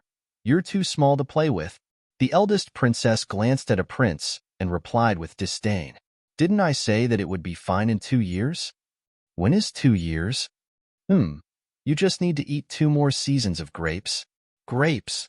The eldest princess' small eyes immediately lit up when she heard that. When Zhouing saw this, she knew that this girl really loved grapes. Unfortunately, it was out of season, so she dared not take it out again. Yes, grapes. You can play with your brother after eating them 2 more times. Now, Auntie will play these building blocks with you, okay? Zhouing stepped forward and said. When the eldest princess saw her, her eyes lit up. She immediately recognized that she was the person who had played with her before. She went forward and pulled her hand. Auntie, play. All right, let's go play. You guys continue chatting. Zhouing looked at the emperor and the others. They'll take the eldest princess outside to play. It'll have to trouble you. The emperor nodded. Let's go play. Zhouing nodded and pulled the eldest princess out. Outside, Zhouing asked the eldest princess nanny to bring the building blocks over. The two of them played for a while. However, it was obvious that the eldest princess was getting increasingly tired of playing with these building blocks and soon lost her patience. Zhouing had no choice but to get someone to find paper, a stalk of broom corn, a stick, and paint to make a colorful pinwheel for the eldest princess. She held it in her hand and turned, and the pinwheel would start spinning. The eldest princess immediately fell in love with it and started jogging around the place with the pinwheel. The nanny was scared out of her wits, but seeing the eldest princess' happy face, she could only follow her and protect her. When she was tired from running, Zhouing stopped her. You must be tired. Let's take a break and drink some water before continuing playing. Okay? All right. After the eldest princess finished speaking, she looked at the nanny. The nanny immediately took the water she had prepared and fed her a few mouthfuls. Zhouing saw that the eldest princess' nose and forehead were sweating profusely and did not dare to let her run anymore. Instead, she taught her how to make a pinwheel and how to draw on it. Of course, she only taught her how to draw a smiley face. Although the lines were simple, they were easy to understand, so the eldest princess' attention was quickly diverted. I didn't expect Zhouing to be so good at taking care of children. The emperor came out and smiled at the obedient and sensible eldest princess. Indeed, I also didn't expect that she would be able to play with the eldest princess, Gu Wanning added. That's because you haven't seen her before. It's fun when sister-in-law is with Guagua. Not only will sister-in-law play with Guagua, but she will also snatch Guagua's things. However, the mother and daughter are happy every day. Gu Chenglin said. Chenglin, I heard you talking badly about me. Zhouing turned her head and said. Bad. The eldest princess echoed. I didn't say anything bad about you, sister-in-law. I was just praising you for knowing how to take care of children. Gu Chenglin replied with a sheepish smile. Silly boy, she's just teasing you. Gu Wanning smiled. I didn't expect sister-in-law to play with children so patiently. She looked at Zhouing and said, Actually, it's very relaxing to play with children. They're as pure as white paper, without a trace of bad intentions. Zhouing smiled. She put the eldest princess down. The moment the eldest princess came down, she immediately took the self-made windmill and ran to the emperor's side. Nanan's gift to you. The emperor took it and smiled. Really? Thank you, Nan. Are you going to play with Auntie Zhou here, or go outside to look for Granny? The eldest princess looked at Zhou with a conflicted expression, but in the end, she still decided to look for the previous Empress Dowager. You guys continue chatting. They'll go to the front now. After saying that, the emperor brought the eldest princess out.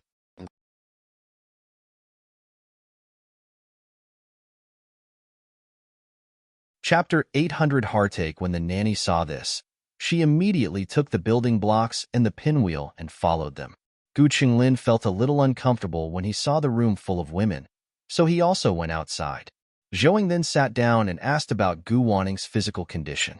At the same time, she told her that Mr. Gu and Second Aunt Gu had asked her to bring her gifts. Why didn't they come in? Gu Wanning asked in surprise. They have no official position and can't come uninvited. It won't be easy for them to come in. It was my negligence. I should have arranged it in advance. You don't have to blame yourself. It's good that they didn't come. Otherwise, even if they came in, they wouldn't feel comfortable. Sister-in-law, did you have any scars on your stomach after giving birth? Gu Wanning asked softly. I have a lot on me. I'm afraid the Emperor will dislike me if he sees me. You're talking about stretch marks, right? Have you asked the Imperial physician? I asked, but they just gave me ointment. They said it would take 1 or 2 years to disappear. That's why I wanted to ask if Brother Gu has any medicine that can quickly get rid of it. We don't have that, but I can teach you a few stretching exercises to help you recover quickly. Really? Hurry up and teach me, please. Let's go inside. After Zhou finished speaking, she followed her into the bedroom and taught her a few movements for postnatal recovery. After confirming that she had learned it, Zhou said, take these movements slowly. You can increase the time spent bit by bit. If you keep practicing like this, your stretch marks will disappear in less than 2 months. But you have to persevere. Even if your stretch marks disappear, you should continue to practice this. It can make your stomach more tense and elastic, which is also good for maintaining your figure. They'll remember it. The two of them went out and saw Mingyu sitting in the room, drinking tea. When she saw them coming out, she smiled. What are you two chatting behind my back? You two were hidden in the bedroom. Of course not. Sister-in-law just taught me how to regain my figure. By the way, where's Zhuang? Why didn't you bring him along? Gu Wanning asked. I have. He's playing outside with his father. He doesn't want to come in. Brother Zhou is back? No wonder you look so tired. Zhou teased. Mingyu was stunned for a moment and blushed. That's not true. Don't talk nonsense. Gu Wanning and Zhou laughed when they saw her trying to cover up. All right, how dare you two mock me? Mingyu put down the cup after saying that and went forward to catch them, but she did not catch any of them. You guys continue chatting. I'm going outside to look, said Gu Wanning, who had run to the door. After saying that, she tidied up her appearance and carried the first prince out with her 2 nannies. You're not in a good mood today? Zhou asked as she sat beside Mingyu. When I came in just now, I heard those people outside urging the previous Empress Dowager to arrange a consort selection for the Emperor. Moreover, a few of them have their eyes on the Empress position. I'm afraid Wanning won't have a good life in the future, Mingyu whispered. This is destined. It's impossible for the Emperor to have only one woman. I know. It's just that my heart aches for her. Everyone has their own lives. We'll just help her more in the future. That's the only way. By the way, Zhou Huiming asked me to let you know when I see you. He's going to give you the accounts tomorrow, so remember not to go out. Ah, he's here to give me money. It's a good thing. Come together as a family of 3 tomorrow. How about we have a hot pot?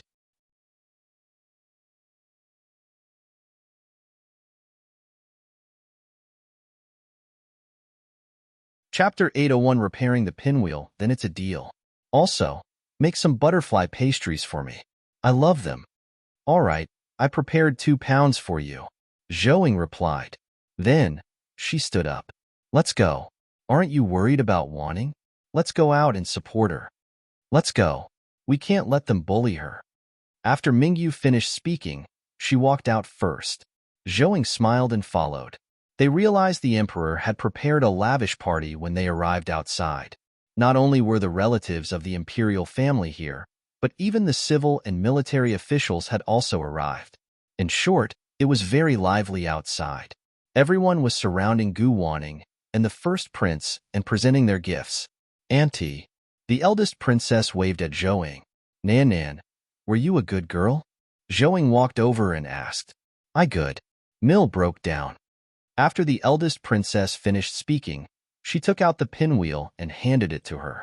Zhou didn't know how she played with it, but the core of the straws in the middle of the paper was broken, so the pinwheel couldn't turn. Zhou asked the nanny to bring the rest of the stalks over. She repaired them and blew hard. After ensuring the pinwheel could move, she returned them to her. It's done. Imperial grandmother, I want it too. At this moment, a little boy spoke. Mother, I want it too. Another child shouted. Me too. Me too. No bad. The eldest princess hid the pinwheel behind the previous Empress Dowager and looked at the children nearby fiercely. Haha, our little princess is scared. The previous Empress Dowager smiled and then looked at Zhou Ing. Is this pinwheel easy to make? If it's easy to make, I will get someone to help you make one for each child. It's easy. I just don't know if it's easy to find the stalks of straws in the palace. Zhou said. The previous Empress Dowager looked at the eldest Princess Nanny because she had found this thing. I will go get it now. After Nanny finished speaking, she turned around and walked away. Seeing this, Zhou looked for Nanny Yu and asked her to find some paper and paint. When the nanny came over with the stalks, they got busy. As soon as they started, the women with children surrounded them and began to learn. After all, it was obvious that this thing was easy to break. If they broke it, they would be embarrassed to come begging for a pinwheel. Fortunately, the pinwheel was easy to make. As long as one had a brain, they would basically understand it after Zhou finished it. Seeing this, all of them also helped out. Zhou, your husband's appointment as Marquis is such a big deal. Aren't you going to treat us? Mrs. Sun asked. Yeah, it's been almost a month. Are you really not going to hold a party? Consortin echoed. No, my daughter is still young, and Cheng Rui is busy with the construction of the medical center. He doesn't have the energy to do it. How about this? When the year-end wine matures, I will give each family 2 jars of wine to thank everyone for their blessings. Well, remember that. You can't go back on your word when the time comes. Consort Xian smiled. No problem. You can ask me for it if you don't get it by then. How much wine can you brew? The previous Empress Dowager asked curiously. The others perked up their ears when they heard that. After all, red wine was not as strong as white wine. It had a hint of sweetness and was very popular among women. Let me put it this way. 1 acre of land can produce about 300 pounds of wine. I grow 350 acres of grapes. Oh my God, there's so much. I'll make it clear first. When the time comes, you'll leave me 200 pounds. Mingyu immediately went forward when she heard that. Yes, we'll also order 100 pounds. We'll give you 300 pounds.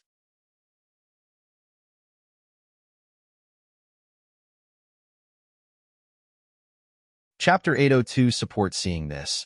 Zhou had no choice but to find a piece of paper for them to write their order themselves. If she could sell to all of them, it would save her the trouble of finding vendors.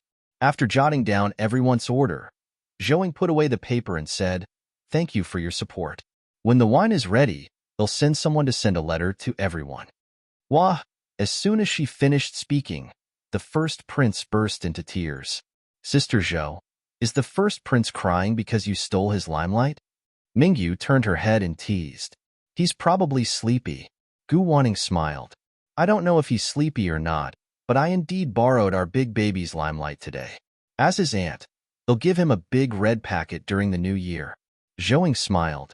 How much? I know you don't lack money. Mingyu said. Zhou turned her head and glanced at Mingyu. She was stunned when she saw her blinking at her. How about 10,000 taels of silver? They'll give that to him every year in the future. He'll have pocket money every year. Sister-in-law, there's no need. Gu Wanning was about to speak.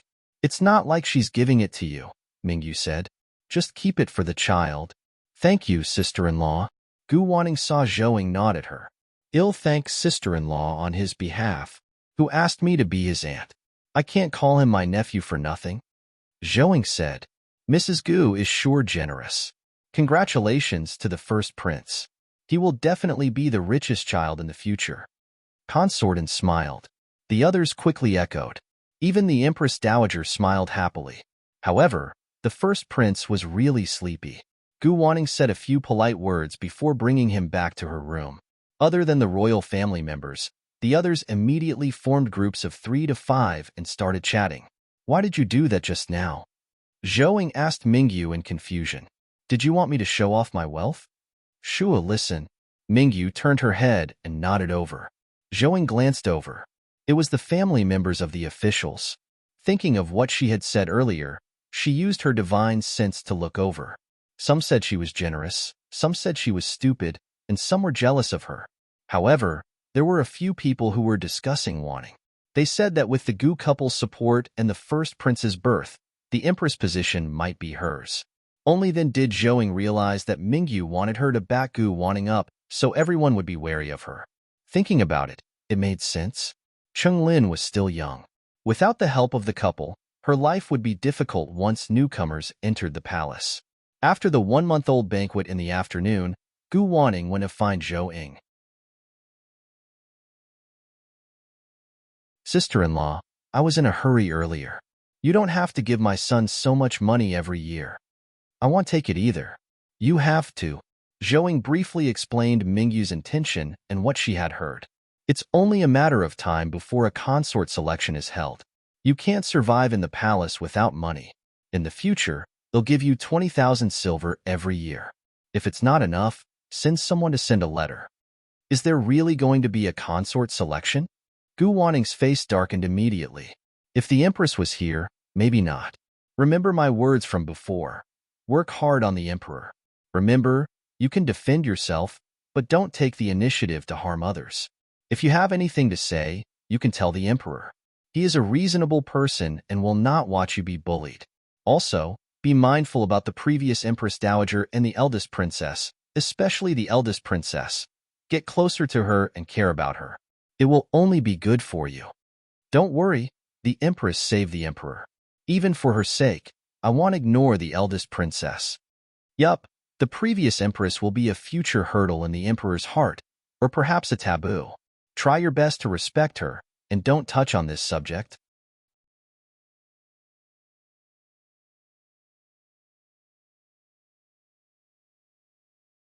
Chapter 803 Farewell. She agreed with this point very much. A living person could never win against a dead person. Moreover, the previous empress had died to save the emperor. As long as the emperor was not heartless, he would remember it for the rest of his life. After the two of them chatted for a while, Zhou left her a small amount of silver, 1,000 taels in total, and left the palace. When she returned to the residence and found out that Mr. Gu was still around, she instructed the kitchen to add stewed pork ribs and steam a big yellow croaker for dinner before returning to her house. Guogua, who was pushing the baby walker, saw her enter. She immediately threw the baby walker aside and turned around. She stretched out her arm and shouted with an aggrieved expression, "Mom hug." "Oh, who bullied our Guogua?" Zhou smiled and picked up the little troublemaker. Don't think that she didn't know that when she wasn't at home, Guogua had eaten her fill, played well, and showed no signs of missing her. Guogua. Guogua raised her head. "You want to eat apples?" Zhou was stunned for a moment. "I will get you some." "Mistress," this servant prepared it for her, but she spat it out after eating a mouthful. Mrs. Lin pointed at the half-small bowl of apples that had been cut into small pieces. Zhou knew that she wanted to eat the soft snake fruit. She said to Mrs. Lin, "You go down and rest for a while. They'll feed her." "Yes, mistress," Mrs. Lin responded and walked out. After she left, Zhou took out a big red snake fruit. Guoguo's eyes lit up immediately. Zhou carried the bowl and brought the fruit knife into the bedroom. She first ate all the fruits in the bowl, then cut half a snake fruit for Guogua. After eating, Guogua went to sleep. Zhou was also tired, so she also took a nap. At night, because of his identity, Mr. Gu had dinner alone. After dinner, he came over and said, I heard that Cheng Rui has been conferred the title of Marquis in Lu, right?" "Yes, the Emperor conferred the title last month because of the smallpox incident. When you're free, return to the village and let your uncle record it in the family tree." "All right, but I'm afraid he'll have to wait until next year. Cheng Rui is out of the capital this time to set up medical centers in various places. He won't be back for a while. You can come back whenever you want. I will leave early tomorrow morning, so I won't be greeting you. It's not easy for you to come here. Why don't you stay for 2 more days? I have to make 2 more shipping trips before the new year. Otherwise, I won't be able to do anything once the river freezes." "All right, take care of yourself. I will get the kitchen to prepare some food for you in a while." "That's fine. There's no need for much. Just 2 meals will do." Mr. Gu turned around and left after saying that. Zhou went to the kitchen and asked Chuan Xiang to make some sesame seed cakes for them. She stewed a pot of pork and put a few eggs in it. After she was done, she put it into a small jar. Then, she put the sesame seed cake into a basket. At the same time, she also put some pears and apples into the basket and asked Nyofugue to send them over. She also instructed Nyofugue to send a carriage to the dock tomorrow. After that, besides caring for her child, she would go to the restaurant for a walk. Her days were quite leisurely. The emperor's days, on the other hand, were not good. Every day, he was forced by the ministers to hold a consort selection for a new empress. One day, the emperor got really impatient. He stood up and said, "Are you going to marry a wife, or am I going to marry a wife? Don't forget that the empress died for me. She hasn't even been dead for 100 days, and do you want me to stop mourning for her?" "Your Majesty." When Grand Scholar's son heard this, he immediately cried and knelt on the ground. The emperor's eyes reddened, and he immediately went forward to help him up. "Father-in-law, please get up quickly. I've let you down. It's all my fault."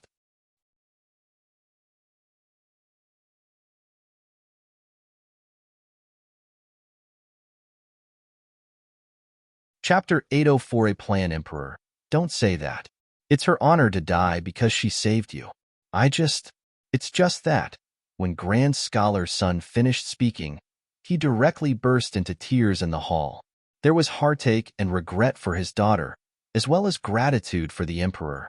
To be honest, their daughter was gone, and even if the emperor got a new empress the next day, they couldn't say anything. He didn't expect the emperor to have thoughts of mourning for his daughter. When the ministers saw this, they immediately shut their mouths. At the same time, after understanding the emperor's thoughts, they temporarily stopped their thoughts of pressuring the emperor. After the court session, the emperor brought Grand Scholar's son to the royal study. "Father-in-law, I invite you over as a son-in-law to discuss the eldest princess matter. Please speak." Grand Scholar's son was stunned for a moment and nodded. The eldest princess is still young and cannot do without her mother's guidance. However, Imperial Grandmother is getting on in years, and I don't know how many more years she can look after her. Therefore, I wanted to put her under Wanning's wings. First, Wanning and the Empress have always had a good relationship. Second, Wanning doesn't have any bad intentions, and Gu Chungrue and his wife don't have any ambitions. Your Majesty intends to make Consort Xian the Empress. Grand Scholar's son was stunned for a moment. Otherwise, the eldest princess should be under the new empress. The emperor nodded. Other than the above reasons, there is also the consideration of the first prince. My father and I have already suffered once as the eldest son born out of consorts. We don't want to see our children and grandchildren suffer again. The Grand Scholar's son raised his head and looked at him in surprise, and he agreed in his heart. No matter what family the eldest son of a concubine was in, he would be disliked by the mistress. Moreover, in a royal family that inherited the throne. Presumably, this was also one of the reasons why King Hui and the others struck first. Although Gu Wanning's personality was a little meek, it did not mean that the future empress would be able to tolerate them, mother and son. So, the most important point was that Gu Wanning's side of the family was weak. Gu Chungrue, who was the only one who had some potential, did not like the scheming in the royal court. However, with his own strength, coupled with his relationship with the emperor and Zhou Huaiming, he could still protect Gu Wanning. I'll listen to you. As long as the eldest princess lives happily, that's fine. Yes, she will still follow the Grand Empress Dowager for the time being. When the first prince is older and can take care of himself, she will be brought back. This minister thanks the emperor on behalf of the eldest princess. You're too polite. She's also my daughter, my first child, and my eldest daughter. I definitely won't mistreat her. The Grand Scholar's son nodded and didn't say anything else. Don't tell anyone about the matter of the empress title for the time being. We'll talk about it after Myok's anniversary next year. I understand. If you have no other instructions, I will take my leave. Sure. If you want to see the eldest princess, you can come over anytime. The emperor nodded. Yes. The Grand Scholar's son responded and retreated. Raising his head to look at the blue sky, his heart also brightened up. As long as the emperor remembered the eldest princess and was willing to plan her future well, everything was fine. He returned home in a good mood. Mrs. Sun saw that he finally had a smile on his face and asked curiously, "Dear, what good thing happened? You actually smiled." After Grand Scholar's son heard this, he told her about the emperor's plan to mourn for Sun Miaoka for a year. "Although our daughter is gone, it's great that the emperor still respects her." Of course, he did not mention anything about the eldest princess or the new empress title conferment.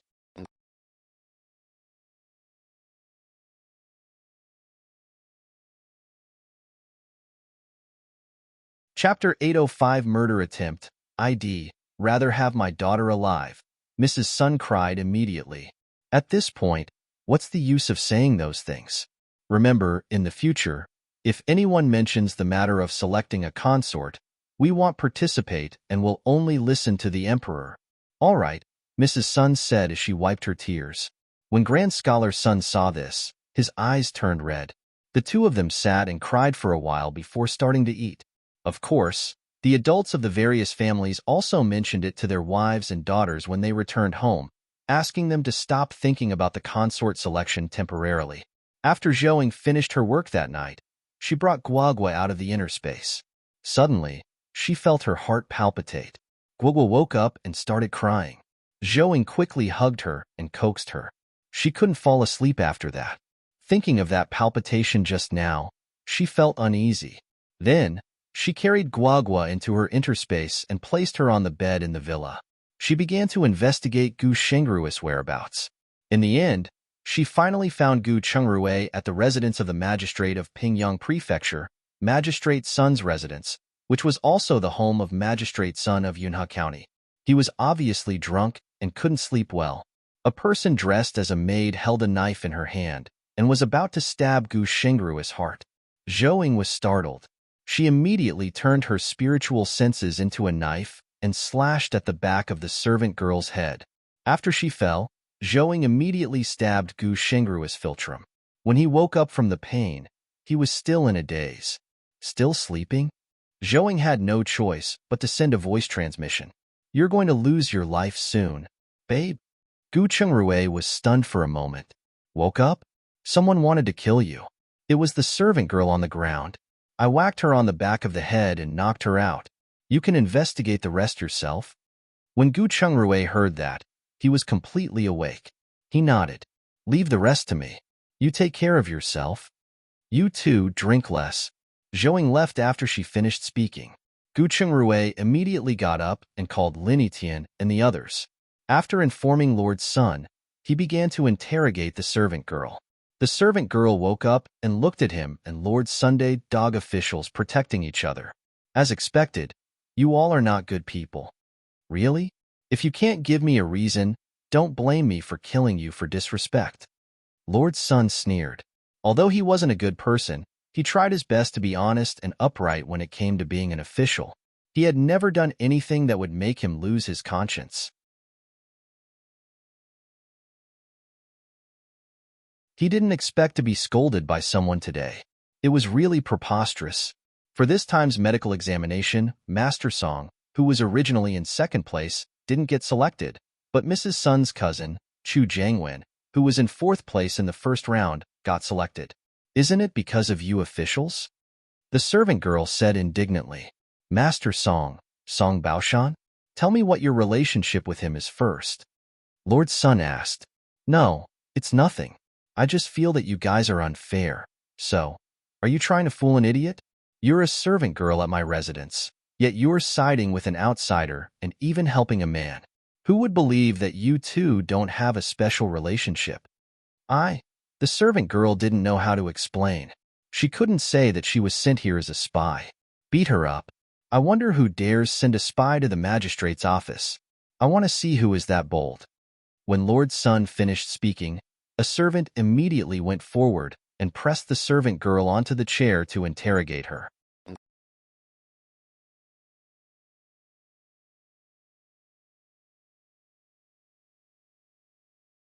Chapter 806 It's serious, ah. The servant girl cried out in pain. She was slapped again and again. It was so painful that she did not even have the chance to scream. It also woke Mrs. Sun up.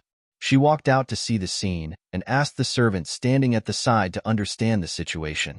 After understanding what was happening, she felt a lingering fear in his heart. If Maki and Lu died in their residence, then her husband's life would probably be in danger. She immediately got her personal maidservant to call the servant girls, who lived with the murderer, over. Afterward, she stood silently at the side and watched the servant girl get beaten up. After the beating, the servant girl was already in so much pain that she broke out in a cold sweat. Her small face was pale, and there was even blood at the corner of her mouth. "I'll give you one more chance.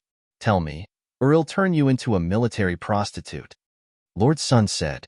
The servant girl shivered after hearing this. Military prostitutes? She had heard it from others when she was traveling. No one who went in could live for more than half a year. Lord Sun saw that she was afraid and added, "Your 3 closest relation of kins will also be exiled." I will speak." The servant girl shook her head and replied weakly. Lord Sun didn't say anything after hearing that. Instead, he raised his hand and asked someone to take her down from the stool and put her on the ground. "It's Mrs. Song. I am Mrs. Song's subordinate.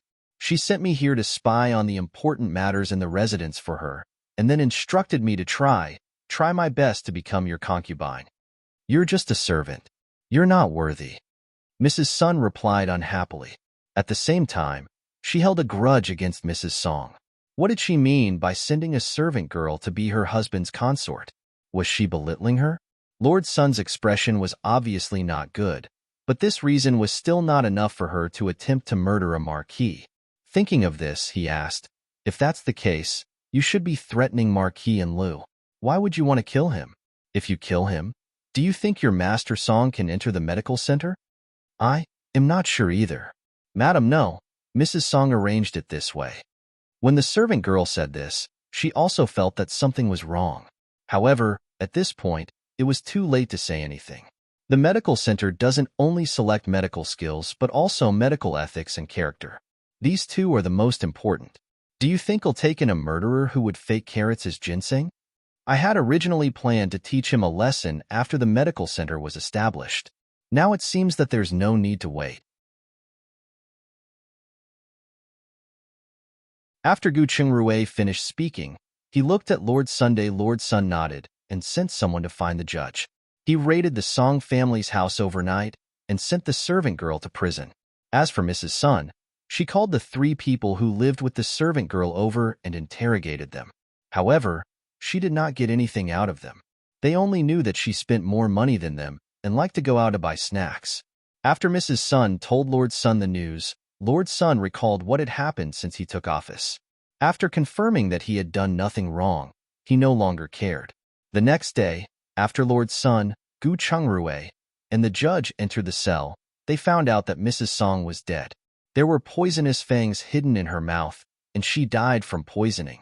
The 3 of them immediately realized the seriousness of the matter and interrogated Dr. Song. He confessed quickly and told what he knew. It turned out that he was originally a subordinate of Magistrate Zhao, but because he mainly sold fake medicine, no one knew about their relationship. As for Mrs. Song, he guessed she belonged to the Marquis of Dingon, but he knew very little about the specifics. "Has your wife seen anyone recently?" Gu Qingrui asked. "Yes. Think about it carefully. If you can atone for your sins and make contributions, perhaps I can spare your life." The judge added.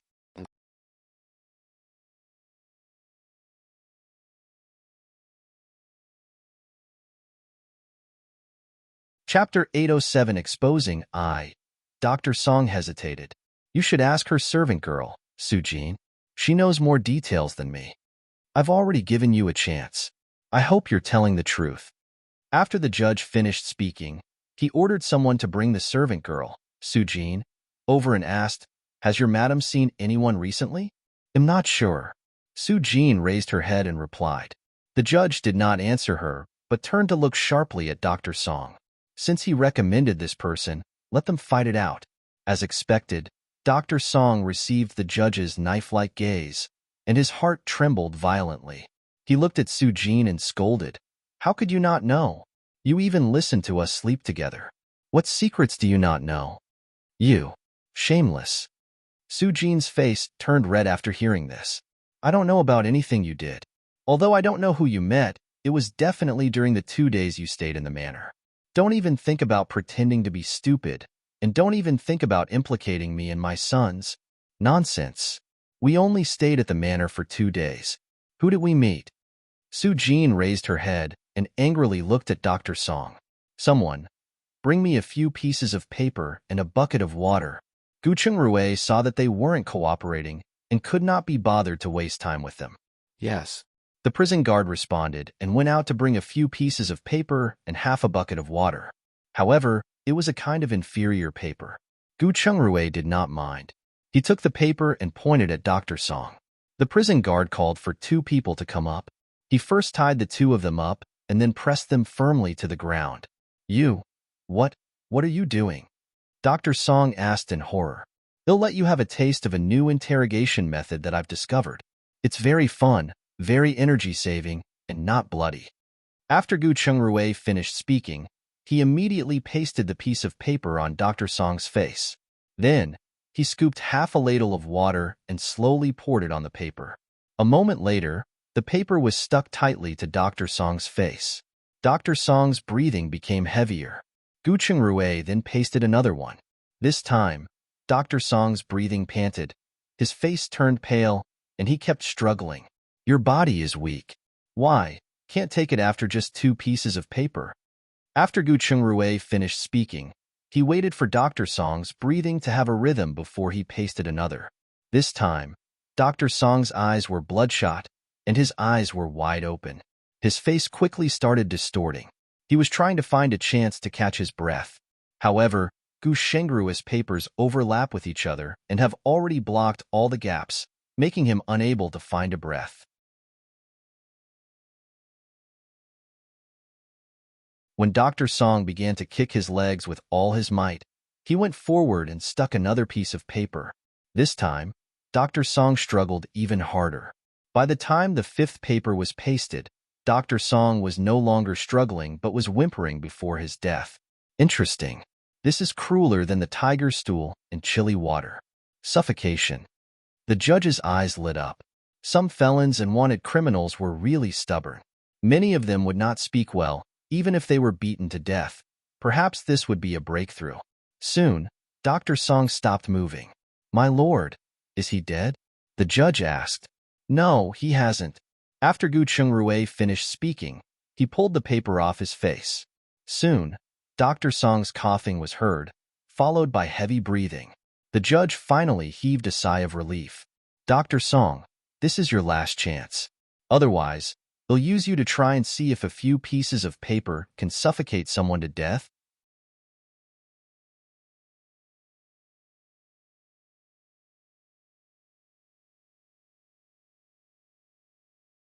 Chapter 808 The Nameless. Don't wait. I know that Su Jian has a lover who is the manager of a medicine shop on Tongda Street. Dr. Song shouted. That suffocating feeling tortured him so much that his 3 souls and 7 spirits were about to leave his body. He really did not want to try that again.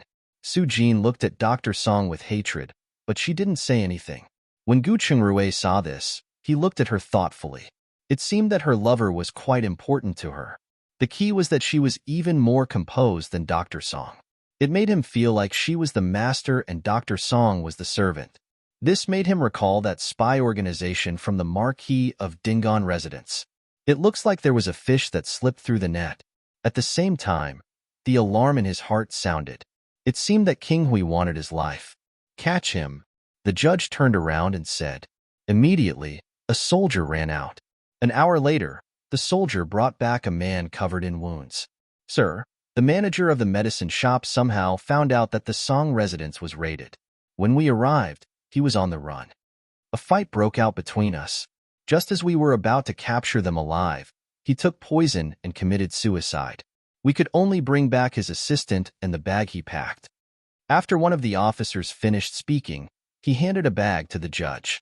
After the judge took the bag, he looked at the prison guard and said, Let's interrogate him properly. Then, he looked at the soldiers and said, You can return and treat your injuries. You can just pass on the medical fees to the medical center. Oh, right. Remember to inform a team of soldiers to come here, too. Yes. The soldiers left after saying that. The judge was not in a hurry to interrogate the shop assistant. Instead, he opened the bag and carefully rummaged through it. Other than clothes, there were only more than 10,000 taels of silver in it. There was nothing else. If he hadn't committed suicide, they would have suspected that they were overthinking. Do you have anything to say? The judge stood up and looked at the shop assistant. I don't know anything. The shop assistant looked at them with a face full of fear, and even his body began to tremble. I'll ask you again. Is there anything you want to say? Or do you want to try all the torture tools here? The judge asked sternly. After saying that, he pointed at the torture device behind him. The young man turned his head and saw the blood-stained frame, the whip, and the hot branding iron in the fire. His legs went weak, and he peed his pants. I really don't know, he said hurriedly. But I saw him hide a booklet in a square table in the main room.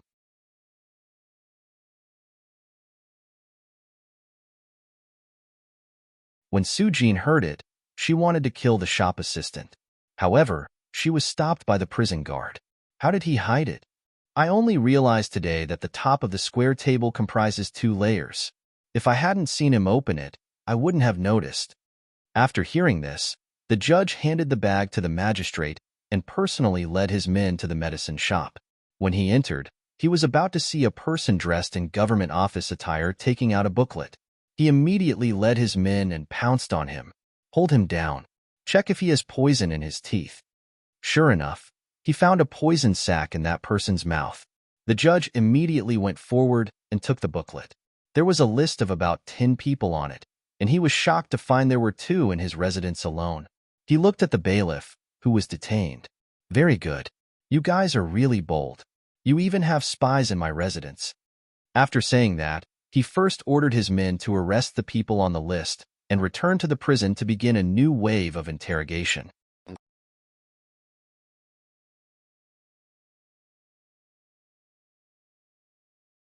Chapter 809, Tying Loose Ends with 3 rounds of wet paper torture. Even the most determined person would be defeated. Only then did they know that the people with the poison sacs in their mouths were the people whom King Hui had left behind, while the others had been redeveloped in the past 2 years, so they did not have those poison sacs.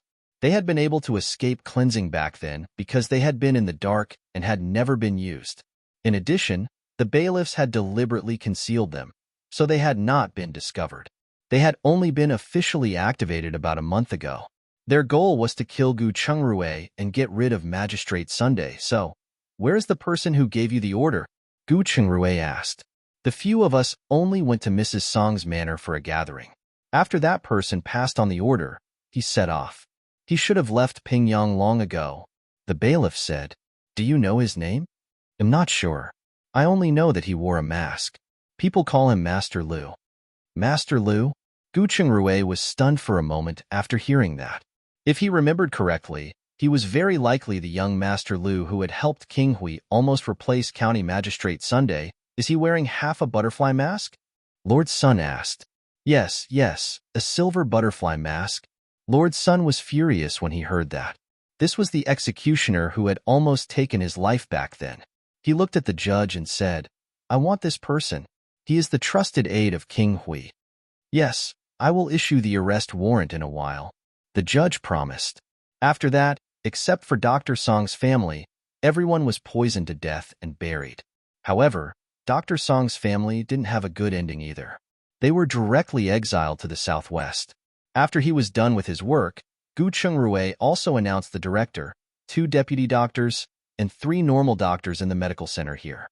After explaining their responsibilities and authority to them, Gu Chungrui returned to the magistrate's manor after giving them an epidemic prevention booklet. At night, after dinner, when they were about to go to sleep, Gu Chungrui saw that Lin Tian still wanted to follow them.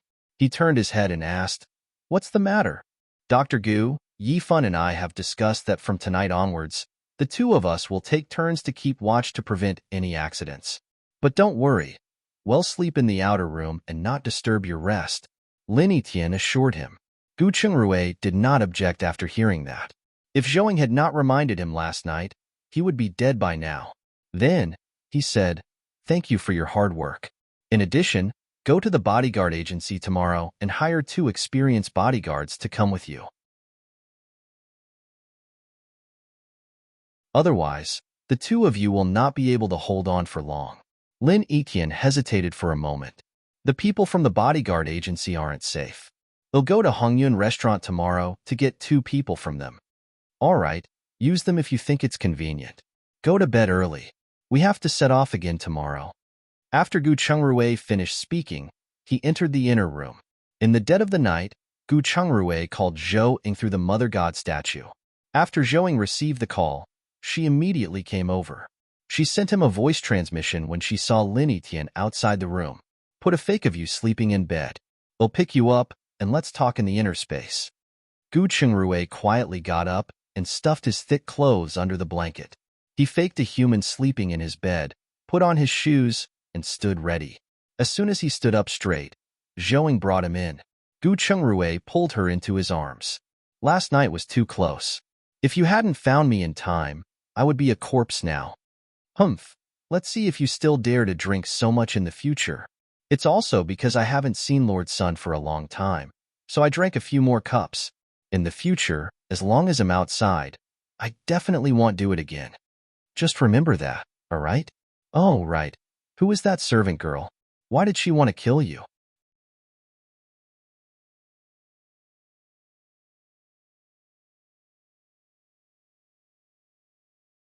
Chapter 8. Husband and wife meet. You didn't look at me today. It makes me so sad. Gu Chungrui lamented with an aggrieved expression. Zhou Ying pushed him away and said, Oh, come on. Without you around, do you think there's no need to deal with the internal and external matters at home? If I'm free, I have to bring Guogul with me. I don't dare enter the inner space in the daytime. Besides, the servant was caught. With the cooperation of Lord Sun and the others, if you still can't deal with a little servant girl, then the 2 of you can forget about being officials. Gu Chungrui immediately apologized when he heard that. Sorry, babe. I was the one who judged a gentleman like you with my petty heart.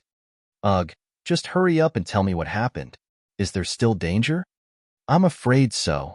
After Gu Chungrui finished speaking, he told her about catching the spy and discovering Master Lu. Is he a cockroach? He's dead, but not dead. His people are everywhere. Indeed, I don't know how many more people there are. That's why I want you to keep an eye on that Master Lu. Perhaps you can find out all the remnants of King Hui through his killing intent toward me. If they grow any stronger, they will really become a scourge to society. All right, bring more people with you. If he gets anxious and cornered, it will be troublesome if he wants to kill you no matter the cost. Yup, this time I will bring a crossbow over. Remember to give me a few more arrows. Oh right, there's also the medicine and the antidote for the knockout powder. You have to give me some of that too. All right, they'll prepare those now, in case I forget later. Thanks, they'll take a look at Guagua and take a shower. Gu Chungrui nodded and walked toward the villa. Zhou Ying, on the other hand, started preparing. She prepared not only what he requested but also a bottle of pepper spray, a pack of tear powder, and a small bottle containing more than 10 pieces of 100-year-old ginseng. Gu Chungrui visited Guagua, who was still giggling in her sleep. He smiled and kissed her gently on the forehead before taking his shower. After Zhou Ying was done packing, she came out with a small bag. Gu Chungrui hugged Zhou Ying and kissed her fiercely. They'll leave the house to you. Remember to say goodnight to me before you go to bed every day. Otherwise, they'll think that you've forgotten about me. Fine. Remember to bring more people with you. Otherwise, if anything happens, I won't be your widow. Don't worry. You won't have the chance to remarry in this life, the next life, or the next life after that. Oh, you. Zhou Ying rolled her eyes at him and moved him out of her inner space.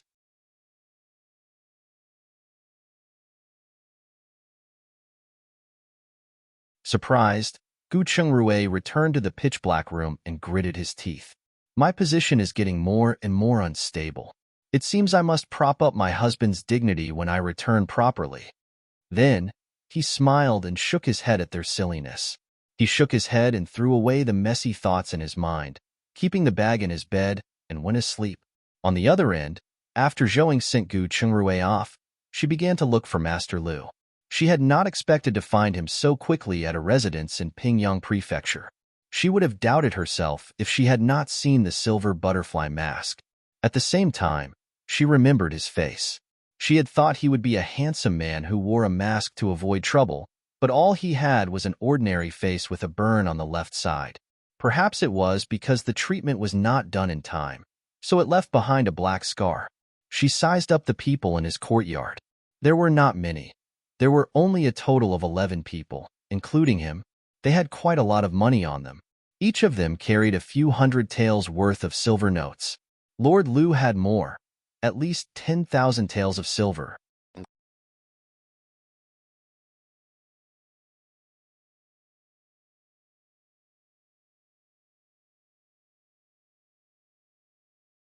Chapter 811 Lion Camel Ridge 1. Zhouing did not hesitate to drug them and take all their silver. She wanted to see if there were any other accomplices in Pingyang Prefecture, or if they would pillage or steal. She could deal with them openly if they dared to do that. After breakfast the next day, Zhouing handed Guagua over to Mrs. Lin to look after while she went to the study room and entered her interspace with the excuse of checking the accounts. Through her mother god temples, she quickly found Master Liu and the others. At this time, the group had already set off as bodyguards. However, because the mask was too obvious, Master Liu had obviously put on a hat. Zhouing took a look at their goods. A few fur mats were on top, but there were just stones on the bottom. What shoddy disguises! When they arrived at a small town, the group of people only realized that they had lost all their money after a meal. Through wrangling, they had no choice but to give the shopkeeper a fox fur and exchange it for a certain amount of dry rations. Did you hear anything last night? Master Liu asked after they left the town. No, I slept very soundly last night, one of them replied. The others echoed the same. After Master Liu heard this, he remembered that he had slept quite soundly. He chuckled. We've been hunting geese all day and finally got pecked in the eye by one. You mean we were robbed? A subordinate asked in disbelief. While they weren't on alert 24/7, they were definitely light sleepers. No one realized that their money had been stolen. If they were to kill them, it was terrifying just thinking about it. Could it be someone from the government? Someone asked uneasily. Stupid. If it were the government, they would have arrested us long ago. Another subordinate replied. Master, what should we do now? Another asked. When we reach the next county, sell all the furs and then go to the Lion Camel Ridge of Qin Province to set up an ambush. Be alert along the way and see if anyone is following us. If there is, try to catch them alive. Yes. Everyone responded and set off. However, this time, they were much more on alert. The 10 people surrounded the carriage, with the goods on the carriage as the center. At the same time, they were intently scanning the people coming and going. After Zhouing knew their plan, she told Gu Chungrui about it and went to get busy. At night, Zhouing was done with her work. Gu Chungrui was still awake. She brought him back to her inner space and asked, What kind of place is Lion Camel Ridge? Are there bandits there? Yes, I found a map today and asked the bodyguard agency. Lion Camel Ridge is the only road from the north to Qin Province, so there are many bandit nests now after the snow disaster. However, as long as the travelers paid the toll, they wouldn't be robbed. Of course, there are many accidents, so they want to get rid of you for being a bandit? That's right. This way, it'll be challenging to find them. Got it. When will you arrive? It'll be your eye in the sky then. I plan to visit Qingxi tomorrow, so it will be about 3 days before we reach Lion Camel Ridge. How about this? They'll let you know the day before we cross the Lion Camel Ridge. Gu Chungrui continued. I want to contact the nearby garrison and get rid of these bandits. Otherwise, it will be troublesome if Master Liu uses them. They might be using those bandits. As long as they get to kill you, those bandits will have no choice but to go against the imperial court. Yes, this is my concern. So we can't let those bandits live either way. Gu Chungrui nodded in agreement.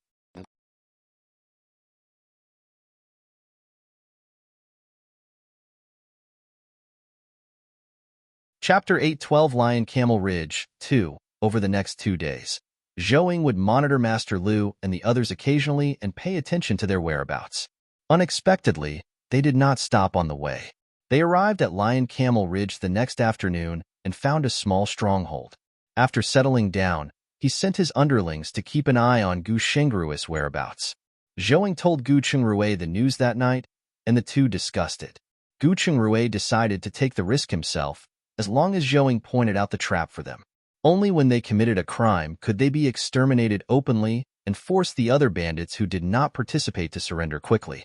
After Zhouing understood his purpose, she did not persuade him anymore. Instead, she hurriedly drew a topographic map of the mountain. At the same time, he also realized that the biggest bandit on this mountain was an old bandit lair. They were really rich. The other bandits had to pay protection fees if they wanted to stay on the mountain.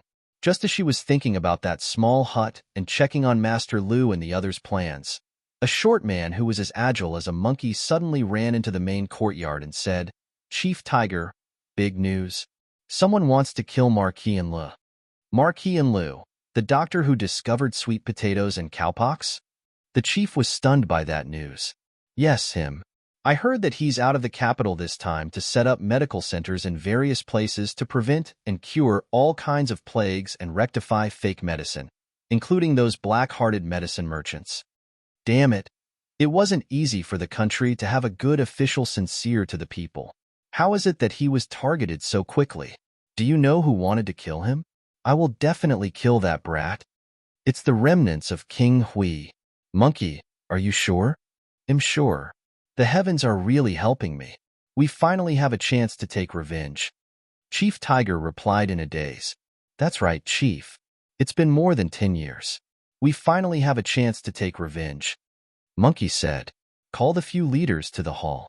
We have to discuss how to deal with this. After Tiger finished speaking, he rushed to the meeting hall first. Through their conversation, Zhouing learned that their bandit lair was founded by 21 soldiers and officers who had escaped from the southwest. Back then, when they had learned that the Marquis of Dingon had used the soldiers' lives to put on a show of war against the Western Empire to suppress the Zhou family, they had been extremely disgusted with the Marquis. The Marquis of Dingon naturally could not tolerate any disobedience. When he wanted to kill them, these officers had received the news in advance and escaped. They had crossed the mountains and ridges all the way here to become bandits. Unfortunately, the Marquis of Dingon had only grown stronger. In addition to the fact that King Hui was ruthless and had many spies, they had never found a chance to take revenge. They had originally thought that since King Hui was already dead and the Marquis of Dingon was also gone, there would be no target for revenge. Who knew that they would still find an opportunity to take revenge in the end? Therefore, they decided that while they were on the move, they would act behind the scenes to save Gu Chengrui while killing Master Lu. After Zhouing heard their discussion and knew they were harmless, she told Gu Chengrui the good news. Gu Chengrui was shocked when he heard that. He really did not expect that his reputation was already so resounding and that so many people loved him. Investigate them. If they haven't done anything evil, then enrolling them is the safest way, he said after a moment of hesitation. Yeah, that place is high in the mountains and hidden in a dense forest. It's easy to defend and difficult to attack. I'll investigate them properly. Zhouing nodded and began to look for the account book in their stronghold.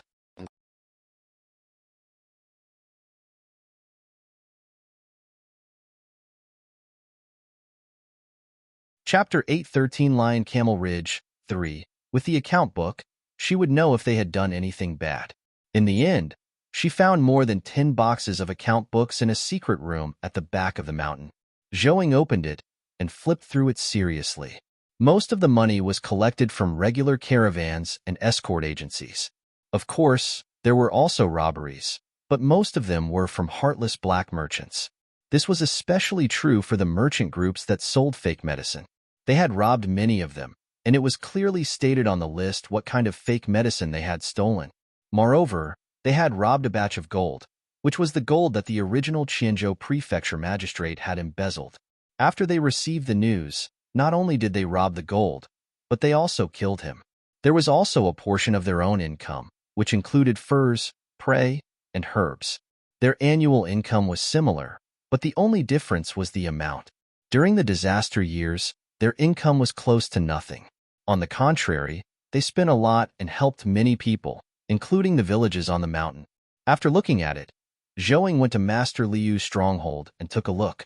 She roughly understood their plan after seeing their bows and arrows, animal traps, and weapons. After telling Gu Chungrui about this, Zhouing did not care anymore. Only when Gu Chungrui sent a message to her that they had arrived at Lion Camel Ridge did Zhouing find an excuse and lock herself in the study room. She quickly found Gu Chungrui. At this moment, they had already begun to pass through the path between the Lion Camel Ridge. Zhouing quickly looked around. At the corner, Master Lu and the others were hiding on the left side of the road. Each of them held a large sword in their hands. To the left and behind them were Tiger's men. They had twice as many men as Master Lu. On the right side of the road, a row of archers was hiding, staring at the middle of the road. However, each of them only had 2 arrows in their hands, presumably to force them to stop the carriage. There were also a row of animal traps along the way. As long as a horse passed, it would immediately snap its legs. Remember, don't push too hard. Zhouing reminded Gu Chungrui as she told him their layout. Got it. They'll be careful. As soon as Gu Chungrui finished speaking, more than 10 arrows immediately shot toward his carriage. Be careful, Lord, Lin Yitian shouted. Gu Chungrui immediately laid down on the carriage after hearing that. He kicked open the carriage and got out. Stop. There's traps ahead. Lin Yitian and the others were stunned for a moment. At this moment, they also noticed the new soil on the road. Then, they quickly surrounded Gu Chungrui. The second volley of arrows was shot, but Gu Chungrui and the others stopped it. However, one of the soldiers still had his leg injured. Gu Chungrui had found the archer's position. He immediately started to counterattack with his crossbow. Master Lu saw that their attention had been drawn over, so he quietly rushed down. However, before they could descend the mountain, Tiger and his men shouted, "Kill!" Tiger's group dispersed and rushed down from above in a disciplined manner. Shocked, Lin Yitian and the others quickly turned their heads to look. However, before they could recover, Master Lu and the others had already arrived. They could only raise their sabers and welcome them. At this moment, Master Lu also sensed that Tiger and the others had come with ill intentions. He immediately ordered, "Retreat after you kill Gu Chungrui." With his order, the two sides instantly started fighting. Gu Chungrui noticed that the archers had stopped. He turned around and shot his crossbow at Master Lu. As for the archers on the mountain, they originally wanted to come down, but when they saw Tiger and the others, they immediately retreated. You're tuning in to the Romance Rendezvous YouTube channel. We're so grateful for your support, and don't forget to subscribe to join us on this incredible journey through captivating stories. Your generosity through donations truly makes a world of difference, as it's the primary source of revenue that allows me to expand and enhance this channel for you. Thank you from the bottom of my heart for being a part of this adventure.